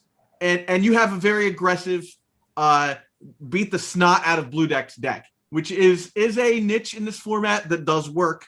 And then you have access to your Mirror Regeries as well. Of course, True Name Nemesis. And then this card gluts up the 3 slot as well. Do you want to play this card? Don't you? Who knows? So you could play that Lord version of the deck. Then there's also, like, do you want to play more of like Death and Taxes style version of the deck, which hasn't been built yet, right? Like, we're still looking at those cards. And then you're looking at stuff like your dock hand and this card as well to, like, kind of like tax people on stuff. So I was calling it Depths and Taxes, which nice. I think is super clever. Nice. Depths and Taxes. Depths and Taxes. The problem is, that's so good. It's so shitty that Dark Depths is a thing because, like, if nobody knows what you're talking about, they're just like, wait, somebody's playing Dark Depths and Death and Taxes? We can call it Time and Tide as well. It's Depths and Taxes is so clever, but it's just Dark Depths just crushing everybody's dreams again. All right. Well, I mean, I could talk about that, like, that style of thing forever, but I don't think it's necessary to go on for too much longer about it. I think Svelin is I think the cool thing about getting Svelin in a Merfolk deck, let me rephrase, the Merfolk cards that are in this set that are playable, that are just like, obviously we have built powerful Merfolk and you're going to get to play them. It's not a secret that they're good, right? Yeah. But I think what's cool about this card and Dockhand entering the format for Merfolk players is that it's going to give you access to build a Merfolk deck that isn't just hurt dirt play beaters that are huge and swing, right? There's now going to be more unique ways to build Merfolk. Like, you can play the Mono Lord, get huge, get you dead deck. But now you also, between Dockhand and this card, you can play like attrition battles and positioning games and play tactics on the table, because this thing with Indestructible, drawing you cards, which means that it'll be able to attack, and it taxing your opponent's removal with Ward in combination with something like Dockhand, taxing your opponent's mana by porting them. It's like there's something cool here. It's like she protects the Dockhand's going to help protect her. There's just more, and that on top of Curse Catcher, right? So you can really gum up the works for your opponent, not in a way that's like locking them out, but it's a way that's like really making life difficult for them as you're pulling ahead in resources. And that's so much more interesting, at least for a player like me, because I my first Legacy deck after I got in. So I got in and I played Mono Black Vampires, right? That was like my first ever deck. But the first, it was Mono Black Vampires is like the noob, like learning the game, right? Yeah. But my first competitive deck, like at an SEG event, was Merfolk. Yeah, man, it's a great place to start too. If you're great place to start. It was like back in the day where people were like, do you want to play combo or do you want to play fair cards? And at the time I was like, drawing cards is the coolest thing in the world to me. I want to play blue. And they were like, great. And we weren't playing with like... And we weren't playing with those cards, but it was the affordable deck at the time. Because at the time, back then, I wish I had done it the other way around because LEDs are, expensive out the asshole now. But at the time, they were like, if you want to play combo, you need put all of your money on LEDs. Force of if Wills you don't want to play combos, I remember that article. I remember that article. It was great. It was like Force Wills and Wastelands if you want to play fair games. LEDs if you want to play unfair games. Yep. And great article. So I was like, okay, I'll pick up Force of Wills and Wastelands. Got Force of Wills and Wastelands, was sort of strapped on cash otherwise. So I built Merfolk because the deck was dirt cheap outside of those cards. Yep. Right? Like Aether Vials at the time were not pricey. They were like $8 or whatever. Yeah. And so I just built the deck. It was back when the deck had like 2 Vendilion click in it to like fill it out. And I played the deck and it was totally reasonable. But at the time, you only had Lords. That's the only thing. And that's the crazy thing is that like there was a point in time where you didn't have enough Merfolk to like stretch that deck out, and like then Kira and stuff. And then True Name got spoiled. Like we can go back for a second to that blue enchantment that I was talking about, Mystic Contraction. And its relevant text is Scry at the beginning of your upkeep. Yeah, I was playing Thassa, God of the Sea. Yep. Up until True Name got printed, I was playing Thassa, God of Sea because it was like great to you could block a Goyf, like like that card was. It was easy to turn it on. Yeah. I also like the thing too is like True Name Nemesis was like a huge printing for Merfolk, but it didn't change the access that Merfolk was already good on. No, right. It was just like a really big ham-fisted way of being like, no, the deck just does this harder now. Yeah, it was like, are you sick of losing to Tarmogoyf? Well, here you can play this guy, and then you can copy it with a Phantasmal Image, and your opponent can't do anything about it. But it's like the thing is that like if you built out a board, you were probably able to race a Tarmogoyf. Yeah, because you could just go unblockable. But now with all these new cards, just being able to build a different variant of Merfolk. I can still play Merfolk. I can still put Cavern and Aether Vial on my Merfolk, but I can do it in a way that just gives me more tactics to play with throughout the game. Svelin is obviously good.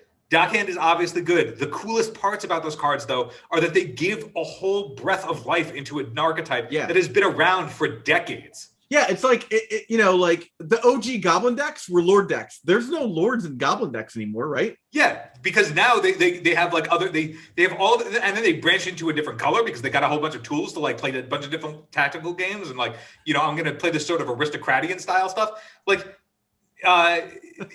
everybody's excited about Merfolk. Look at this guy. Yeah. Even Brando was like Merfolk. I love it. It's the best. Brando's like I love Svelin.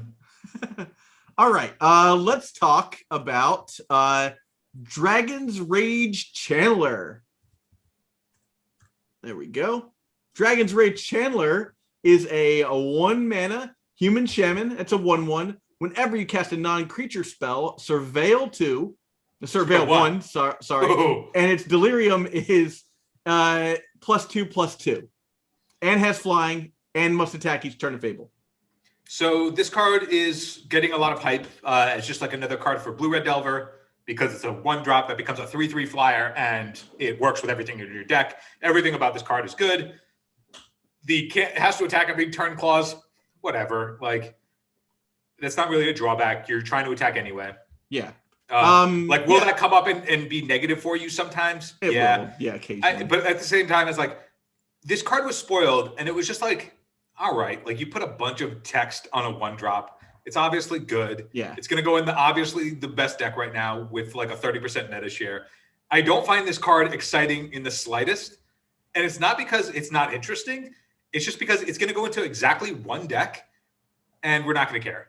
And like maybe it'll also show up in Blue-Red Delver, I'm assuming? It's going to be Blue-Red Delver that this shows up in. Yeah. I mean, this could also obviously show up in Burn. Like, yeah, let me surveil through my lands that I don't need anymore. Like, that's obviously good. Yep. But at the same time, it's like, I think Blue-Red Delver is just the better version of Burn.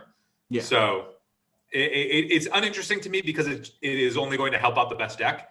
And it's not going to make the deck play out any differently than it already does. Yeah, does that make sense? I agree. All right, let's talk about Ignoble Hierarch. This is literally Noble Hierarch, but it's Jund, right? It's a 1-green Goblin Shaman with Exalted, and then it is tapped for a black, a red, or a green. Yeah, it's Jundark. Yeah, that seems. I don't know. Seems great. The decks that want this are going to play it. This solves the how come I can't play Deathrite Shaman anymore problem, in my opinion. I'm happy to have this in the format, and it does what it does. I don't know what more I can really say about this aside from I wish there was a Rug one, but I don't know that Rug would ever want to play that card. What is the most played green card in Legacy? The most played green card in Legacy is probably Noble Hierarch. It's Crop Rotation. Crop Rotation, that makes What sense. is the green card that has the most appearances in top 8s of GPs?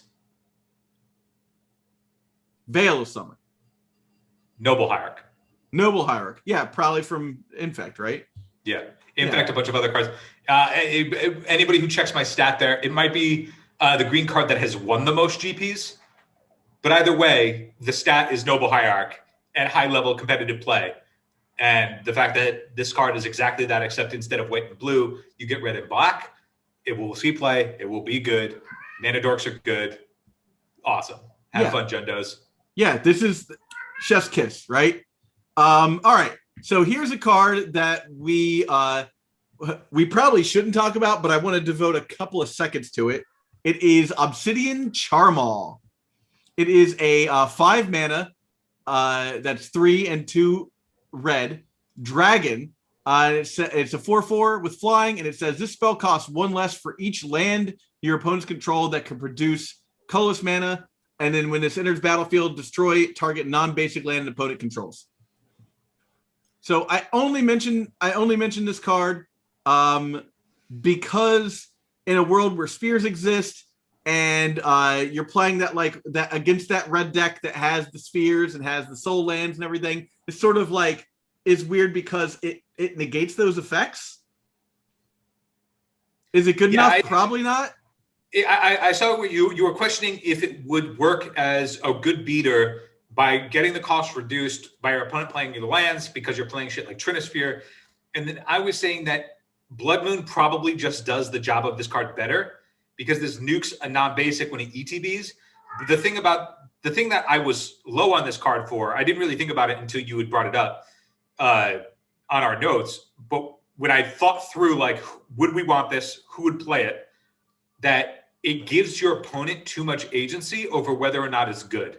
You know, like it's 100%. This is at best a sideboard card. It's just like it's one of those cards where it relies too much on your opponent cooperating. Yeah. And that makes me think, okay, if that's the case, there are a lot of cards like that. And there are some that are good. But in this case, it means that it's not going to be consistent. Yeah. And I feel like if you're playing the sphere effects, you need to capitalize right after the sphere effects hit play, because your opponent's always going to be ready to blow those effects up in games 2 and 3. Yeah, so, I can tell you where this card will see play. What's that? It'll be turn 1 Ignoble Hierarch in Modern. Your opponent will play a Urza land. Turn 2, you'll play a land. Your opponent will play an Urza land. Turn 3, you will Stone Rain and put a 4/4 into play. Cool. That's where this will see play. It will at least effectively mess with a deck that I particularly think should not be in that format anyhow. So we'll see after. Panza. You think there's a Panza player? No. I think that this deck, that this card will see play against the Tron decks.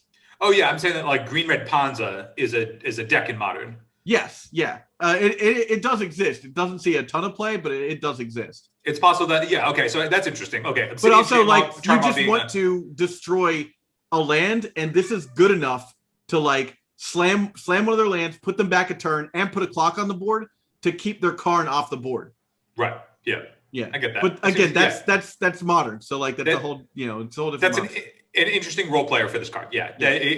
That sounds reasonable, and it would give it more play than I was expecting it to see. That's cool. All right. So we've got Harmonic Prodigy. This card feels like a betrayal. Oh God, I'm being attacked.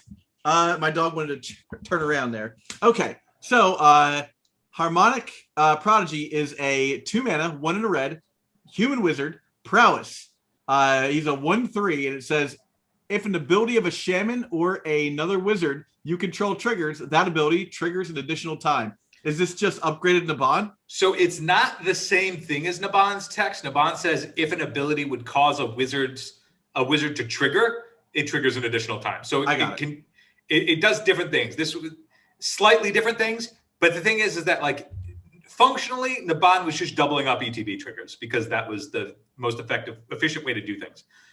So it's unfortunate that Naban is now going to be 5 through 8 of something. You're not. It's like it's the second. Well, now you can play red. Like you can splash red to get advantage of all the red wizards that you've been. Yeah, it's unfortunate because like the other good wizards that you want to play are in white, but it's like the Naban stuff is cute anyway. It was never good, but you wanted to play it because you were interested in playing things like Caracas with your Vensers and your Vendilion clicks anyway. And this thing is if you wanted to play this to have other Nabans, but like. It's super fringy. It's not going to see any play. If it does, it's going to be in like, I don't know, some fun Modern deck. All right, let's move on to Persist. Persist says it's a 1 and a black sorcery, and it says target non-legendary creature in your graveyard, return it. And it gets a -1/-1 counter. Return to the battlefield. This is good. This will see play in Modern. Like this will be the Modern Reanimator deck that like they just printed. They just gave Reanimator players a version in Modern that's weaker, but you have it. Between this and Unmarked Grave. Did we already talk about Unmarked Grave on a previous episode? I think we did because we were like how good it's perfect. Yeah, the card design is perfect. Yeah. The flavor is perfect. Yeah. In Legacy, there's just so many better versions of 2-mana reanimate spells. Yeah. I only mentioned it because I didn't know maybe there's a version. So if they ever ban Grizzlebrand, that cards like this become more interesting because then you're not trying it doesn't have a problem getting Grizzlebrand into play. Dude, all of the Reanimator cards that they put in this set so Modern players can play Reanimator. It's so funny to me how much work they had to do to make sure that it just wasn't Grizzlebrand. They have this whole non-legendary sub-theme to these Reanimator cards, and that is it's like Grizzlebrand's presence is felt so hard. Yeah, dude. In those ever clauses. Since he came out of the Hell Vault, it's just been nonstop just designing cards around him. Like it's so funny how much work they have to do to design around Grizzlebrand instead of just getting rid of Grizzlebrand. Yeah. Anyway. Like this card is going to be cool. It'll show up in Modern Reanimator. Modern Reanimator, I think, will be a thing between Goro's Vengeance and Persist now. Yeah. But there will be tension there because one wants legendary creatures and one doesn't. Well, Goro's Vengeance, Persist, and Unmarked Grave. Right, but Goro's Vengeance wants legends and Persist does not. So that makes there a lot of tension. And I don't know if they go on the same deck, but maybe they do because you want the cheap reanimation spells.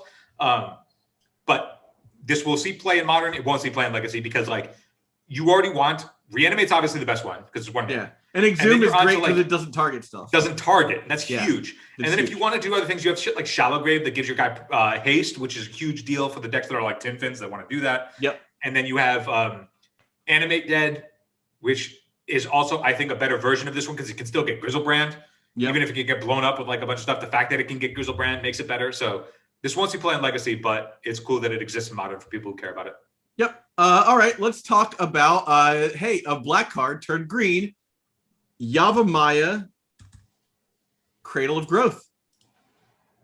Dude, elves getting to bounce their Tabernacle with their Quirion Ranger. Not Tabernacle, their Cradle. Yeah. Bounce their... That's not what you want to be. Quirion Rangers bounce their.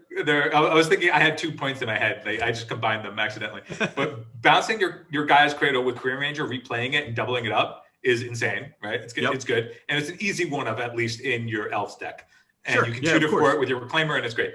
I was gonna say for lands though, it also makes it so that lands, which notoriously has a horrible mana base, despite being lands, slightly better now. Yeah. Now all of a sudden your ports can tap for green, your Mazovits can tap for green, your Tabernacles can tap for green. Just turning like your Dark Depths the same way that people would use Urborg to tap it for black, now can tap it for green. Like that speeds up. Let's talk about those interactions real fast. Let's talk about Eldrazi that can now play this and Urborg and have 2 different legendary lands that they don't have to trip up their mana base. It's freebies, right? Yeah, to split it is freebies.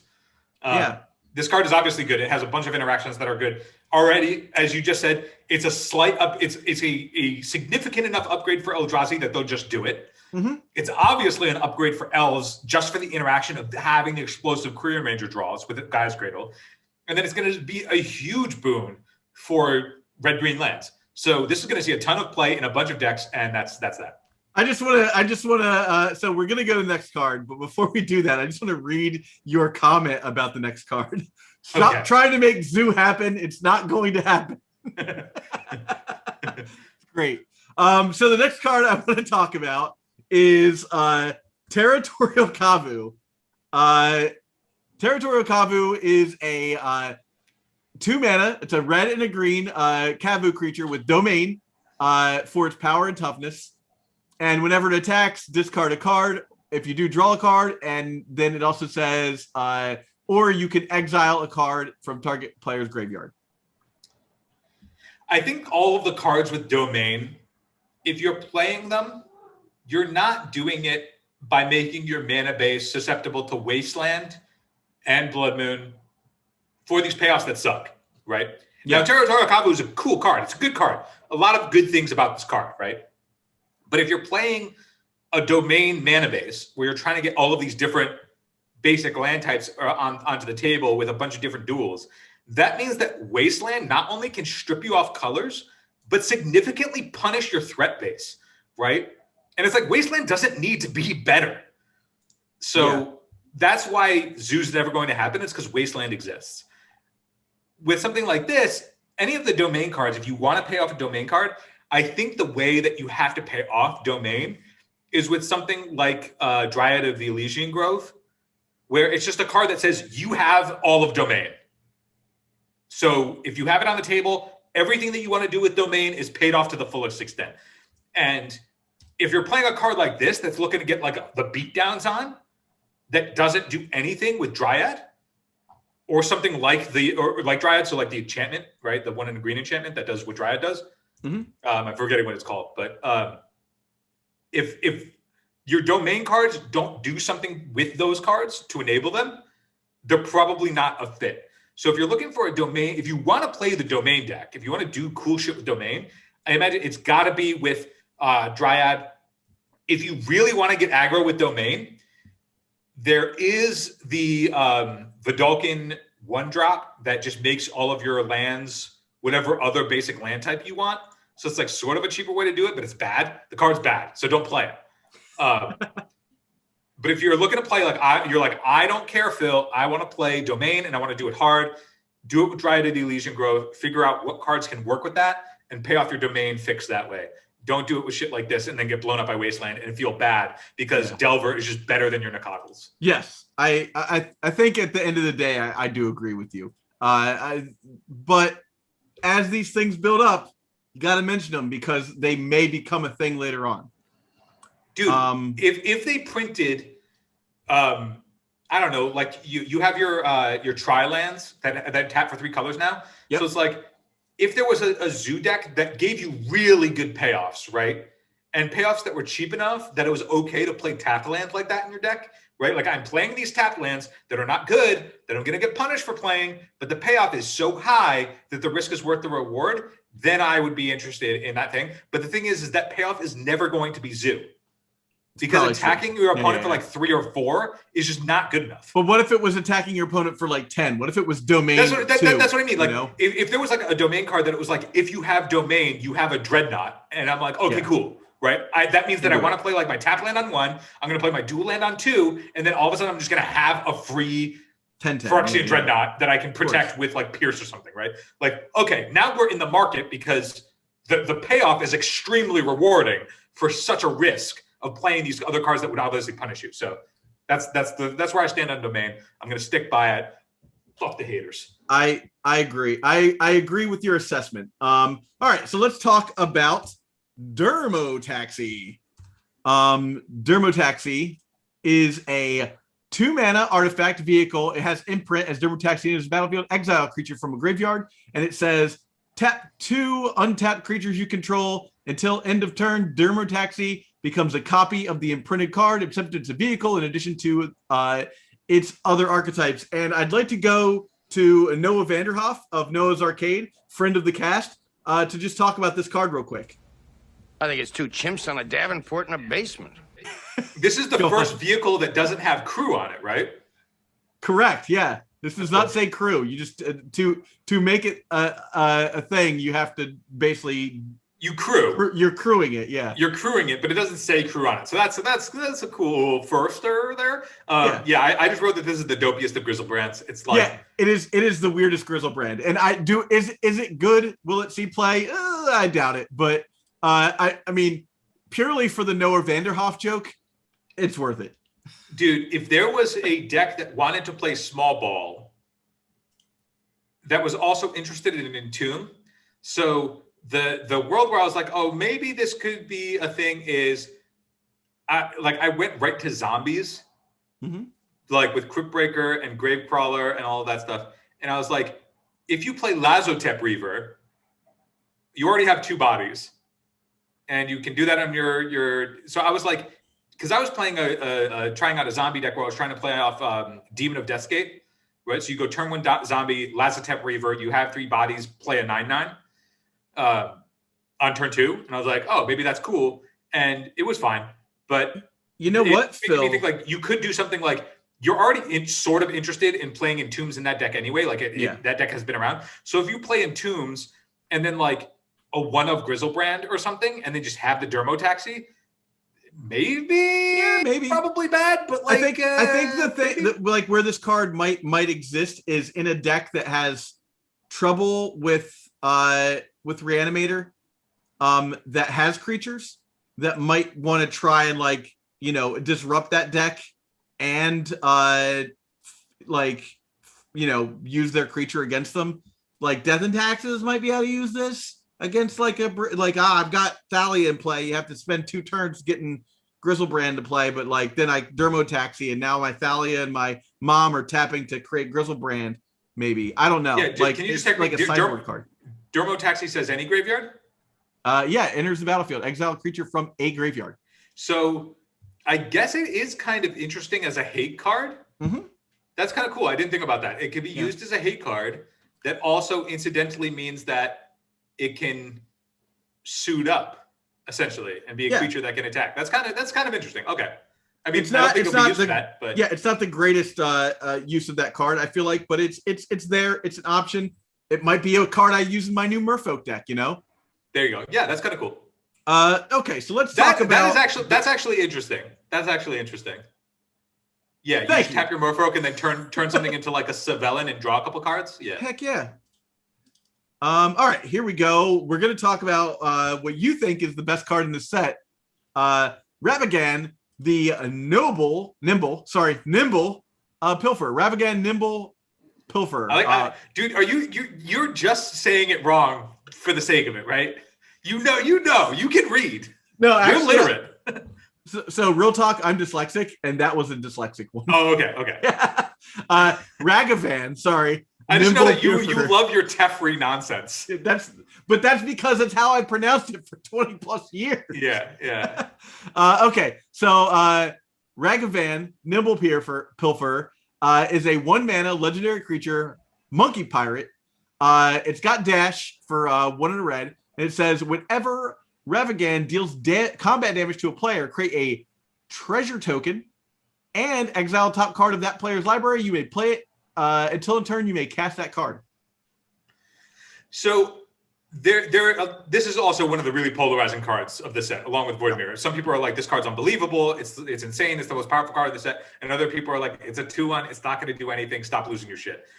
I'm on the side of this card is extremely powerful. It is not going to be the thing that upends the whole format. But it's powerful because it's a card that exacerbates the die roll so overwhelmingly that it's going to be uninteresting.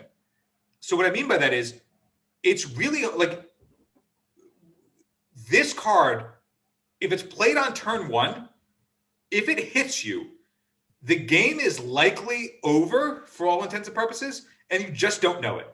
Yeah, it's just like if you are a Delver deck and you get hit by this by another Delver deck, it's probably over for you. This card snowballs so hard, and people are like, no, you just kill it. And it's like, yeah, because if you don't kill it immediately, the game is going to end. It's going to be one of those things where it doesn't, you're going to continue playing the game, and you're going to think that you are able to come back. But the decks that want this, i.e. Blue-Red Delver, they want the treasure token. They want the additional card. This is an aggressive threat on 1 mana. And then people are like, no, you can also Caracas it and shit and just shut it off. And it's like, dash is relevant. Yeah. Dash is relevant text. Do you want to play around Terminus? How about dash? Oh, are you going to stack your Terminus? How about I dash and get it off the... this card is just it's so crazy to me. Design, even if this card is ultimately not played, right? Let's say I'm wrong. And this card isn't good enough. Then the only games where it's good are the games that are turned into non-games because of it.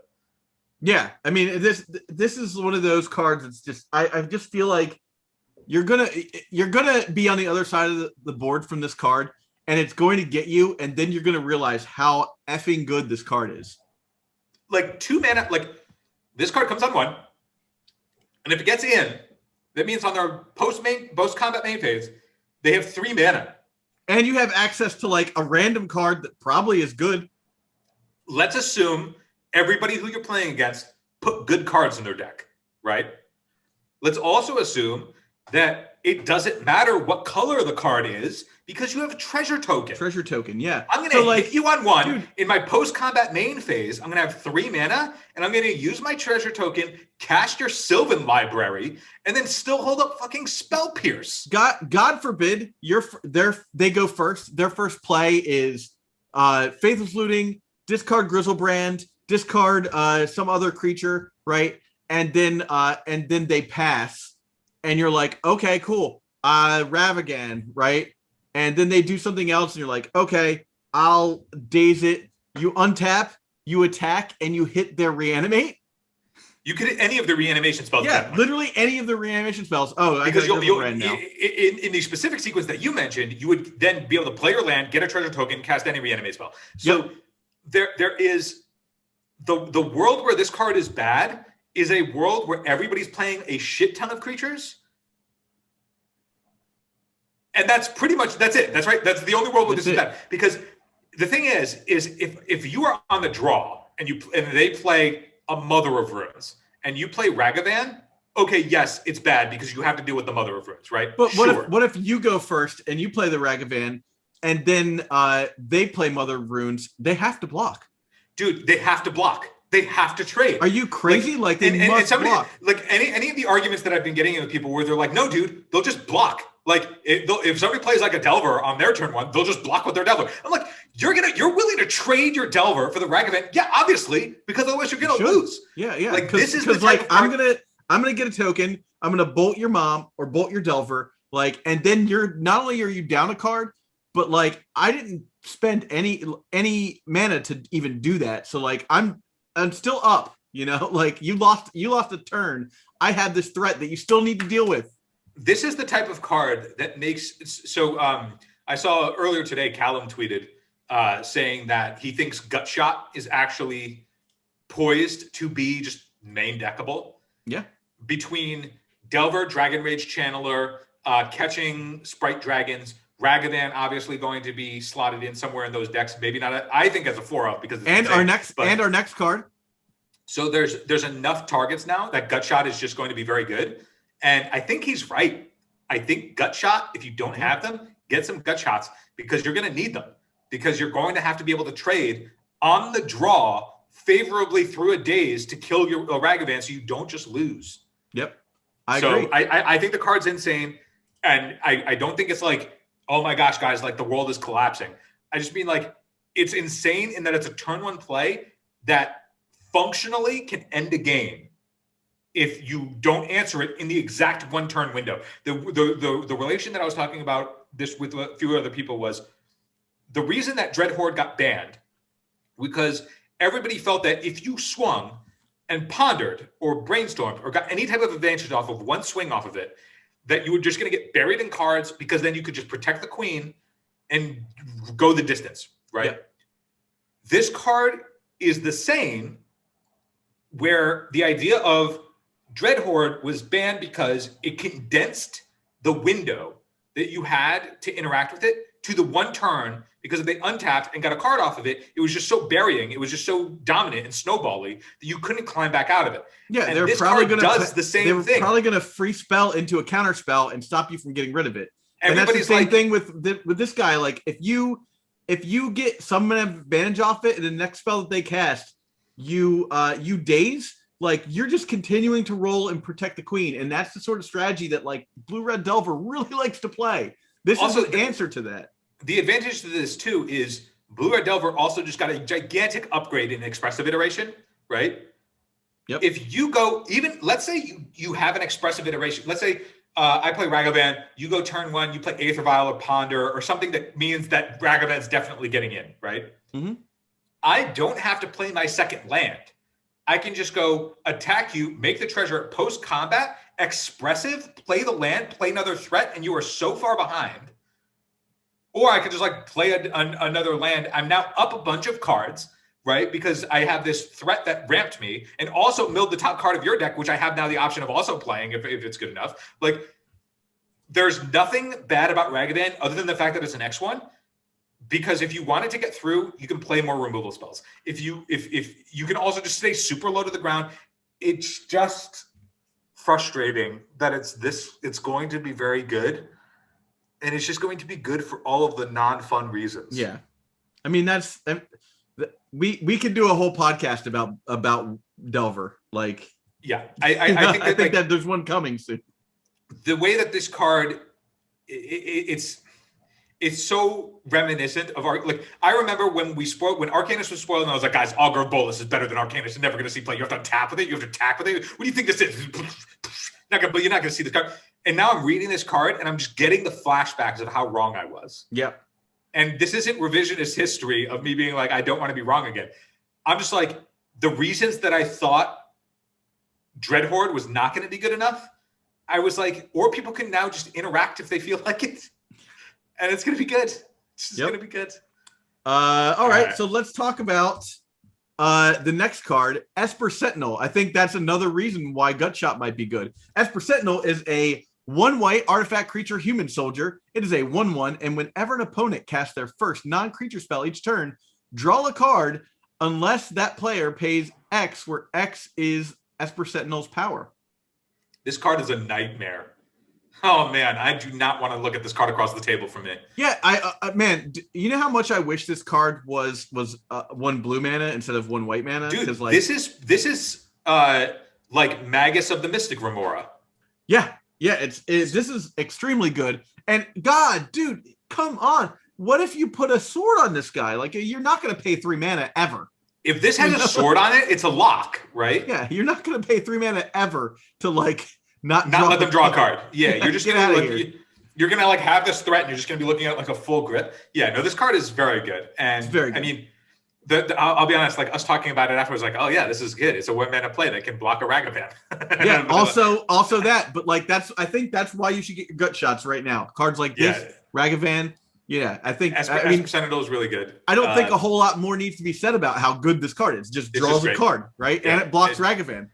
This card is just very good. I think what's cool about it too is like this is the type of card, like when you were talking about, oh, I want affinity to be a thing. I was like, this is the affinity card for you affinity players out there. Yep. You know, like this is where you want to be. It's an artifact creature. So I mean, this card is just good in general, but like back to the affinity, if you wanted to be playing affinity, I think this card is just going to show up in some numbers in D&T. If they're interested in more 1-drop plays, I think that's great. I think this also, it's interesting, but like I was thinking as a Miracle player that I might actually play this in the board. Okay. If I'm playing the mirror and we're going, just drop this in. And I'm just like, okay, turn one this thing. It's like, you have to play the swords on it. You gotta get rid of it. You gotta get rid of them, right? It's like it reminds me of like all the ways that people would just like creature plan juke post sideboard. Yep. And I remember there was one time in Standard where I think it was Hane in a top 8 or something, or he was playing blue-white control, but he was playing the 2/1 that has like protection from multicolored in Standard. And when he would play like the really grindy long control mirrors, he would just board in 4 of these 2/1s that had protection from like Azorius Charm. And he would clown people. He'd be like, turn 1, 2-1, go. And they'd be like, oh shit, I have no way to remove that. Yeah. And then post board, they have to like keep in the Wrath of Gods or whatever. And it's just you have to spend your 4 mana on your 1 mana play. And it's like they have to do it because otherwise they die to it. And this card was reminiscent of that, where I was like, if we're in a mirror that cares about like planeswalkers and ponders and like sculpting and like a big counter war over the big threats, and you just have this on the table, it's just going to be absolute night. Like if I could have a Mystic Remore just sit on the table without a cumulative upkeep, that's what this card is. It's a real problem. Yeah. It's insane. This card's very good. So let's talk about Solitude. Solitude is a white creature that is 3 and 2 white creature, elemental incarnation, flash, lifelink. When Solitude enters the battlefield, exile up to 1 other target creature. That creature's controller gains life equal to its power, evoke, discard a white card, or exile a white card. This is Swords to Plowshares on a dude. So as excited as I am as a Swords to Plowshares player myself, I don't know. Maybe you don't want to discard your Terminus that you started out with to discard to like get rid of a creature. It's possible. I mean, this being your additional white card, I mean, it has a lot of applications, right? It can't be countered outside of Stifle. It goes through Thalia tax. Like there's a lot of relevant abilities for the fact that it's a creature. In the late game, it's just a 5 mana 3/2 life-linking flash threat that will exile a creature, right? So it's both a life-linking creature and it will exile a threat in the late game, which is good against shit like D&T. Yep. So like there's a lot of applications where this is good in those types of control decks, maybe as like a 1 or 2 of. I think the coolest part about this card is that it opens up a world where people want to go back to a D&T style deck that was playing in MH1 when they were playing the Exile a White Card Anthem with like Squadron Hawk. Yep. And I forget which D&T player on Twitter had posted about it, but they were like, they just posted this card next to Squadron Hawk. And I was like, I feel like that's actually going to be where Solitude is. And let's not forget, like Esper Vial. You'll get to a point where you could cast this in D&T. You know, like you'll be at a point in a game where you're like, all right, well, cool, you got a creature now. I'll cast this, and I'll just start attacking you with it. You know, the lifelink is not irrelevant. The lifelink's huge. The lifelink is the biggest reason why I'm like drawn to this card as a potential 1 or 2 of in my Miracles builds. It's probably like. Miracle is going to get very tight because of Prismatic Ending. I actually think that's the best card in the set for the control decks. That card is just so good. So I think Solitude's going to show up in like the decks that care about being able to blink it. I think that it's possible that Dead Guy Ale could actually be really good between you're already interested in playing shit like Tidehollow Sculler, which can turn on both Grief and Solitude, and is interested in having a card like Ephemerate because you can Tidehollow Sculler and Ephemerate it, steal a card, steal another card. So I think that the number of upgrades for like the Ephemerate deck that doesn't exist yet is getting enough tools to now exist. Yeah. Because you can just do so much busted shit with Ephemerate between these cards now, and there's already other tools for those decks that they want anyway, that I'm like, oh, that could now just be a deck that exists, and you always are going to have to force the fucking Ephemerate. Yep. All right, let's talk about a brand new character in Magic the Gathering. That is Geyadrone Dihada. Did I get that right? Geyadrone Dihada? I think, yeah, I have no qualms with how you pronounced it. All right, so that's one, a blue, a black, and a red. That is a legendary planeswalker, Dihada. Geyadrone. Geyadrone. Geyadrone Dihada. Okay, so this has protection from permanents with corruption counters on them. Cool. Let me get a better view of this card so that I can read it better. It's a +1, so it has a 4 loyalty. Its +1 is each player loses 2 life. You gain 2 life. Put a corruption counter on up to 1 target creature or planeswalker. On other target creature or planeswalker. Then it's -3. Gain control of target creature or planeswalker until in turn. Untap it. Put a corruption counter on it. It gains haste until in turn. And its -7 is gain control of each permanent with a corruption counter on it. Is this like good if you want to play like a Grixis control style deck? Like I feel like this card might have legs. I liked the card because the life gain for a control deck is just so valuable. Like if Uro taught us one thing, is like the incidental life gain to stabilize is so valuable for a control deck. So for a Grixis control deck interested in doing something like this, I thought this card was good, but it's not without deck building ramifications. So the -3 does nothing against combo, right? Like of course. So like once again, like it still has all of the same problems that any type of like slamming Jace against a Storm deck isn't great. You're going to board this out a lot. Yeah. But against the decks where it's good, I think you probably need to do something to pay off stealing their creature. Like you need to have some kind of sack effect of some kind to get rid of creatures. Yeah, so I mean, give it back. Yeah, it's a bummer that you don't have protection from corruption, corruption creatures. You know, that would be super powerful. The cool part about this deck, about this card, though, that I thought is interesting to think of in terms of how the play patterns would look, is if you have a Geyadrone, or you can threaten a Geyadrone, your opponent has to think, I can't put both a planeswalker and a creature on board at the same time. Because if you play a Geyadrone, steal their creature, and kill their walker, that's like just going to blow up their board, and it's going to like be bad. Especially, and that's why like it's that particular pattern that makes me think you want to have a way to get rid of the creature that you stole. That way, you don't just give it back and then it kills the Geyadrone, right? Well, it's not going to, because it has a corruption counter on it. Oh, perfect, even better. It's but even still, I think you still need a way to like get rid of their creature. But that particular instance is something like, I can't have both a creature and a walker on the table because this thing will just come down and murder it, and now you're set behind because now Geyadrone can like check. I think you should get rid of the creature, but Geyadrone can check the creature in that like you just said, it has its protection, but the life gain can offset the damage that the creature is doing. Yeah, I think if this card had existed 2 years ago, like it would have been Grixis control would have been that much more obnoxious. If this is the card that they printed instead of Kess. Yeah. Oh yeah, exactly. Yeah. All right. Enough on that one. Let's talk about endurance. I mean, I can just read what I wrote here in the notes, and I think that sums up everything that I want to say. All right, let me read the card real fast. That is a flash reach creature. That is a 3/4 for 1 and 2 green. And it says when endurance enters the battlefield, up to one target player puts all the cards in their graveyard onto the bottom of their library in random order. Evoke as exile a green card from your hand. I just said, yeah, dude. I mean, what the fuck? This card's so good. It's just so good. It's a 3-mana 3/4 flash creature. Yeah. 3/4, like this card does everything.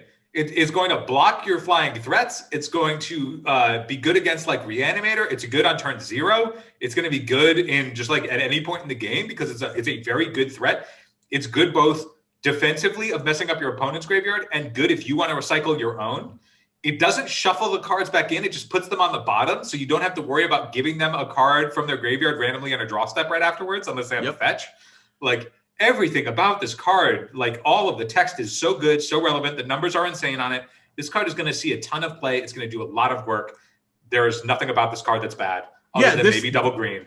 To me, this card might be the best out of all these cards so far. It's the most versatile of the cards out of it, for sure. This is because, what was it? Force of Vigor, right? Like Force of Vigor, you looked at initially and were like, meh. But like that card sees so much play. That card was very good when it was first spoiled. It was just like obviously a sideboard card. This card is very good because not only is it good against, like assuming that you can always cast it for the evoke cost. It's going to be good against the decks that you need it against on turn 0. But unlike the other bodies in this cycle, it's like this is the best. This lives. I think this is the best of the cycle. I think Grief is going to do the most busted shit.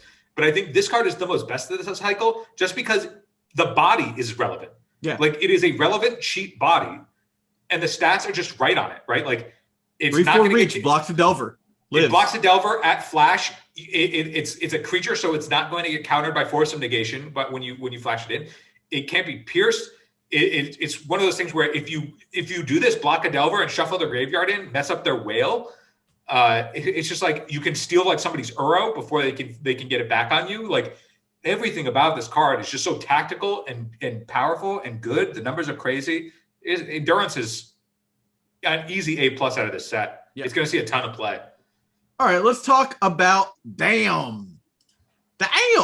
Damn is a sorcery for 2 black mana. Am I wrong? Is not a sorcery?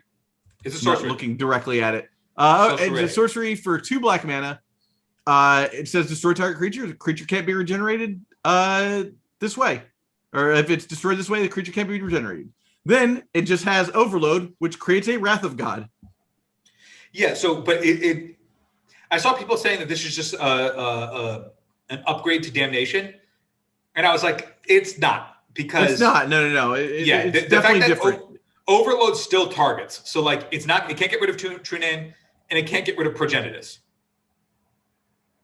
Does it target? You may cast this card. It says no, you just replace target with each. No, it still kills no,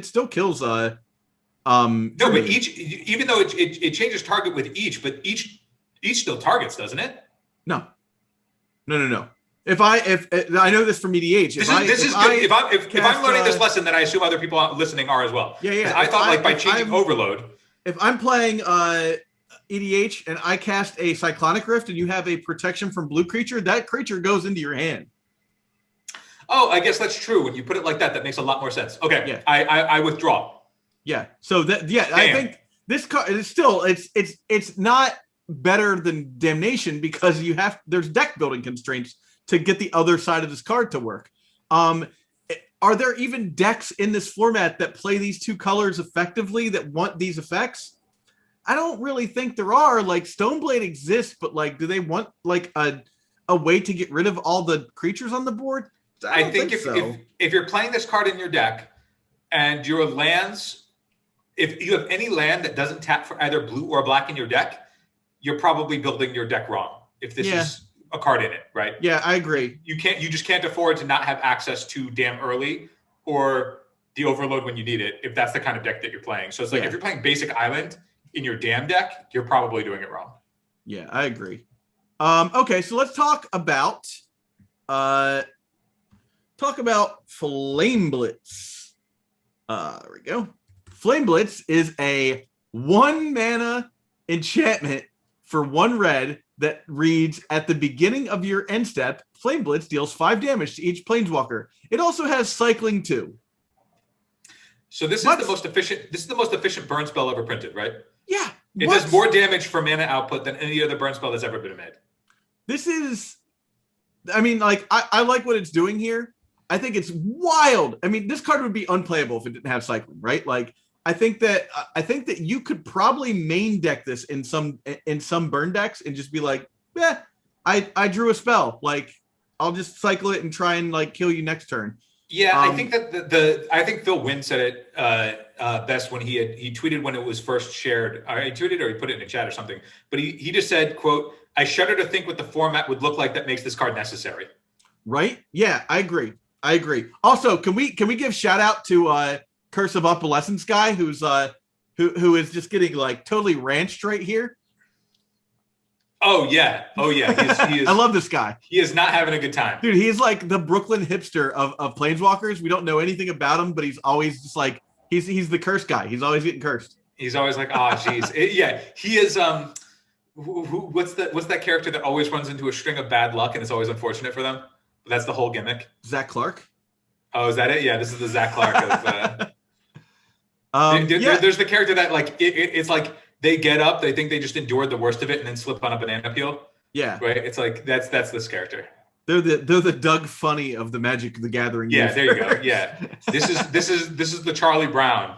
Yeah, perfect, Charlie Brown. Yeah, yeah. There's not a whole lot to say about this card aside from like, whoa, okay. It's like if you need this card, the format probably sucks, and this is a good indication of that. Yeah, and to that end, I think this is a way to stop the format from sucking. That's true. I guess that's true. Yeah. Don't be the guy that makes me want to play this card, right? Like, you know what's so funny? It's like if you played this card, it still wouldn't have been enough to get rid of Oko in one turn. It's true. So rude. So rude. All right, let's talk about Sanctifier En-vec. Sanctifier En-vec is a 2 white mana human cleric that is a 2/2. It has protection from red and black. When it enters the battlefield, exile all cards in the graveyard. Sorry, exile all cards that are black and red from all graveyards. If a black and red permanent spell card not on the battlefield would be put into the graveyard, exile instead. So it just stops red and black cards from hitting the graveyard. Yeah, it removes all red and black cards. It stops red and black cards from going to the graveyard, and it has pro red and black. I think that like this card is a powerful enough hate card that if you can have if the white casting cost isn't a turnoff, like if you're capable of doing that, then I think that this is a reasonable include somewhere in your 75 at any point, because there's always plenty of like decks. Yeah, I think it's just like a fine hate card that and Death and Taxes is happy to like occasionally slot this in as like a hate card. This is just like an actual upgrade to Devout Lightcaster, which was just pro black ETB and exile the black permanent. This is just like the more versatile upgrade to that, and it's cheaper. So it's like if at any point your Grixis decks get out of control, or if Jund actually does somehow make its way into the format, like this is the card that's just gonna and also like you don't have to worry about punishing fire. Well, that's what I was gonna say is that like if lands becomes way better and you're playing and they're punishing fire against your D&T deck, playing this card against lands is gonna be like, okay, well, it's gonna shut off punishing fire because if it'll just get rid of it. And yeah, it's pretty. I think this is like a solid role player. Cool. All right, let's talk about Abiding Grace. Abiding Grace is a 3 mana enchantment that reads, at the beginning of your end step, choose one. You gain a life or return a target creature card from your with a mana value of 1 from your graveyard to the battlefield. I don't love this card. I just wanted to mention it because like maybe this is like a a blue-white Delver card, perhaps. Maybe this is like I think that if this thing fits anywhere, it's going to be in like your black-white sack deck. Okay.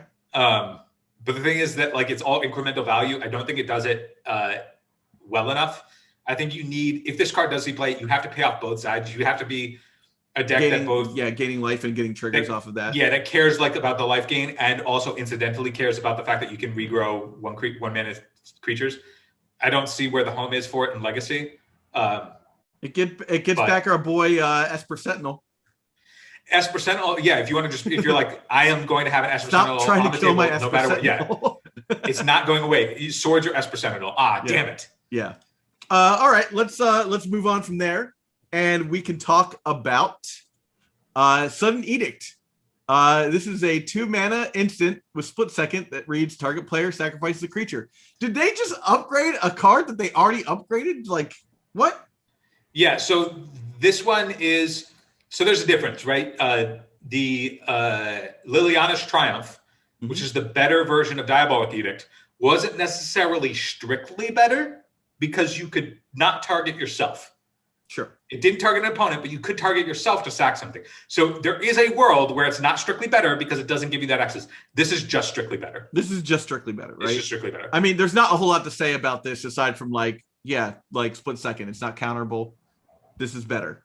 This is better. Yeah. Let's talk about Blazing Rootwalla. Talk about strict upgrades. I get it's a color shift, but it is the same card as Basking Rootwalla, except instead of 1 and a green to pump it, it's a single red to pump it. So they were like, yeah, let's color shift it and then power creep it. What did I write here?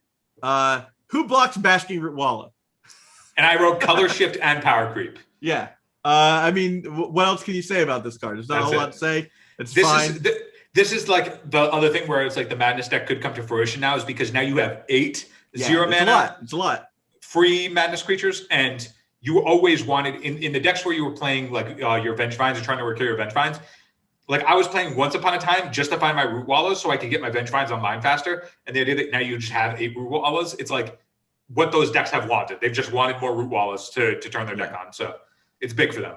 Yep. All right. Let's talk about Lose Focus real fast. Lose Focus is a blue instant for 1 and a blue with Replicate for 1 blue, and it says counter target spell unless its controller pays 2 colorless mana. I don't think it's good enough. I don't think it's good enough either. It's worth mentioning because of the copy clause and stuff like Sedmore Witch. We don't have to spend any more time talking about this card. I don't want to talk about Batterbone. I made a mistake talking about that with you via text. I'm still in pain. But let's talk about Strike It Rich. Strike It Rich is a sorcery for 1 red mana, and it reads create treasure token, and it has flashback for 2 and a red. Yeah, this card's good. This card seems like this is one of those cards that like it's obviously a fine storm enabler. You're going to turn on like you were saying before, you're going to turn on your artifacts that need forget what that's even called. Opalescence, metalcraft. So Mox Opal. Brent was saying that he wanted to try this card out in tests because it turns on both Chrome Mox and Mox Opal. So it's going to pair well with whatever your opening hand looks like.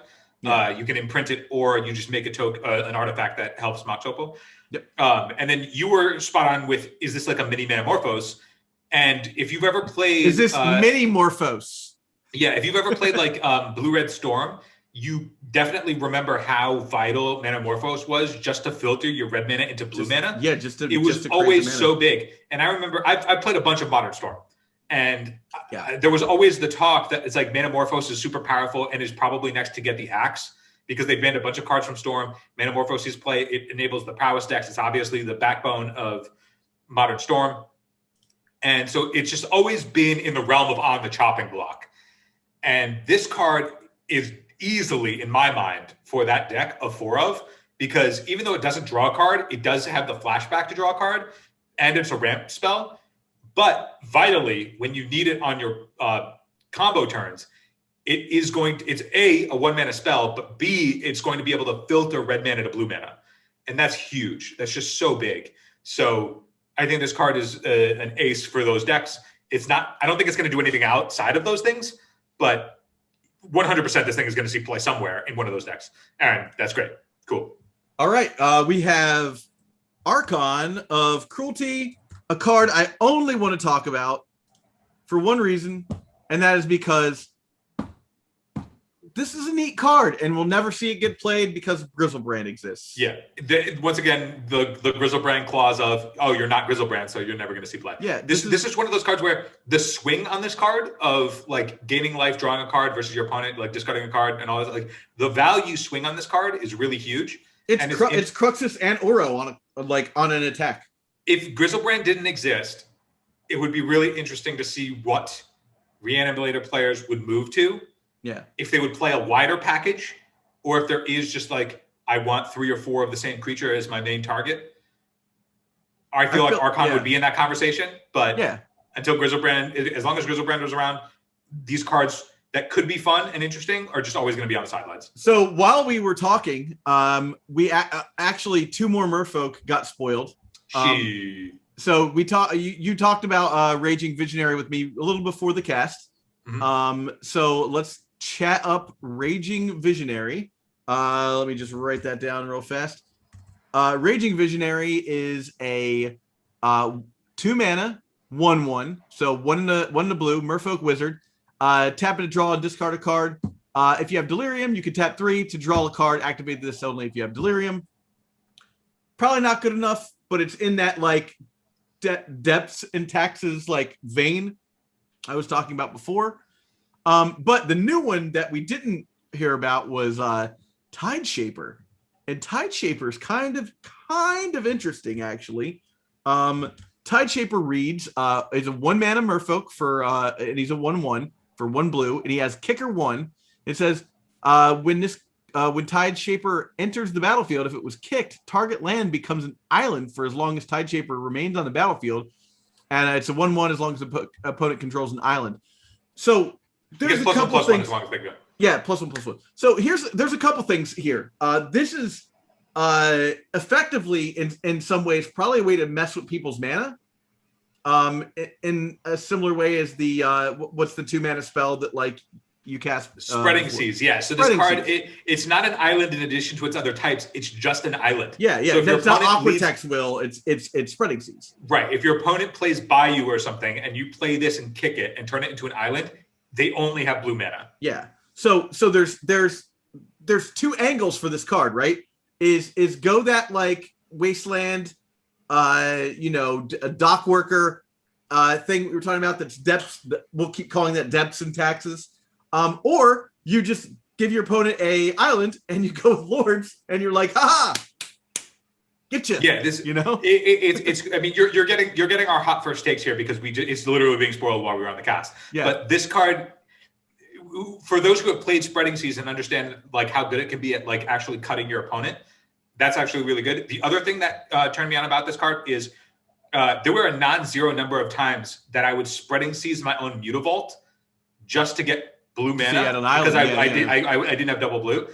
So in a pinch, you can also fix your own mana between Wastelands and Mutavaults to make sure that you have double blue if you need it. So that's not out of the realm of possibility with this card because this is target land, not one that your opponent controls. So there is that backdoor way to help you fix your mana when you need it, if you need it.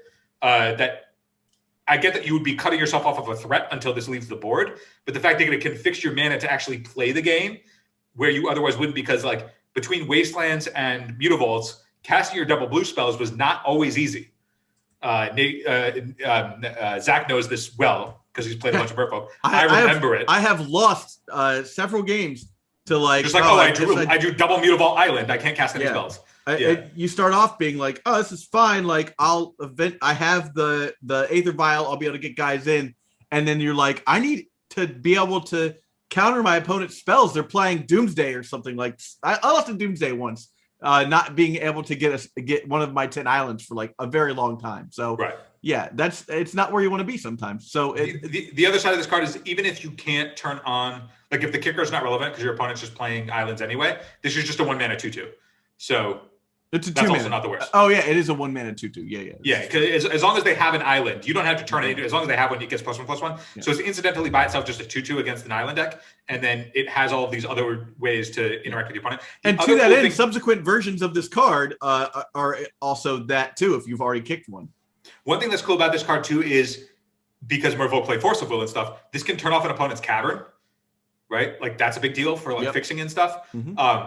On turn 2, if you like shut down your opponent's like Ancient Tomb or something and slow them down, that's big. There's like a lot of subtle applications to this, even though it's 2 mana to do it, that make this card, I think, a pretty powerful role player. It's a thinker for sure. Yeah. I'm like I said, we're just seeing this just now. Like this card did not exist in our hearts and minds before we started this cast 2+ hours ago. Yeah, this is our longest cast so far, I think. The other cool thing about this card too is that if you are pointing your wastelands and between this card and Dockhand, you can really fuck with somebody's basics now. A lot. Because you can turn somebody's mountain into an island with this card and also port their basics. So if you have a wastelands going at non-basics, this is what we were talking about how like this is giving Merfolk a different access to play on. This still looks like a beater. Like it looks like you want to be island walking your team, and it can do that. But it also gives you the access of, okay, I'm going to turn your mountain into an island, and then I'm going to port your other colored source. And now you're not going to be able to cast spells. And at the same time, now I can also be Savelling or like the other thing that's because it's a 1 mana card. This is something that you can do in addition to your Aether Vial. You can't Aether Vial this in and get the kicker effect. So keep that in mind. But that's also a world where it's like, I don't think Aether Vial is necessarily sacrilege to say you don't need it in Merfolk. Yeah.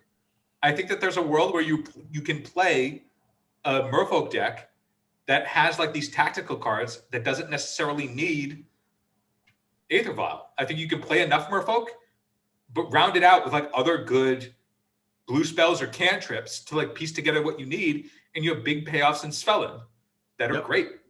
And I think that's really cool. I think there's really cool pathways for Merfolk. Yeah, I'm excited to see what I come up with over the next couple of weeks, because we'll definitely be checking out what we can do, plumbing the depths, as it were, to see what we can do with a deck like that. So there we are. It's May 30th, and we have finished all of the spoilers up to this date so far. If you've stuck around for this long, thank you. And also, like, hey, we just talked about a lot of cards here. That's awesome. If you get a chance and you think that all this discussion was worth it, hit up our Patreon. You know, we've got a lot of cool stuff over on the Patreon. We even have a gear tier now that you can get stuff from us by helping donate to the show. Phil and I spend a lot of time on the cast getting everything together for it. So, you know, anything you want to throw towards us always helps. We'll always keep this free, so you don't have to ever worry about, you know, that becoming an issue. But like I said, it obviously helps. It helps keep the cast going and growing, for that matter. And when we do the next round, when they spoil the back half, so next episode 200 is next week. So I'm sure we're going to talk about spoilers because it's the hotness. But we'll also on there, if there were any cards that we skipped after this first half and you want us to talk about it or give some insight on it, like let us know. We're happy to talk about any of those cards. Some cards that we will talk about next time, I need to think about them a little bit more as moderation. That's a card that we didn't talk about this one. I want to make sure that I have a reasonable take on if that card is playable because it's really powerful. I want more time to sit with that one. And then also Tireless Provisioner just came out, and we were talking about how that's very good for Modern and Amulet, but we'll talk about more about the legacy applications next time as well. So there are some that we have on our radar that we want to talk about, and we will when we have a more thought out idea on it. And if there's any other ones, let us know. All right. Well, and with that, I think that's it for us today. Have a great week, everybody.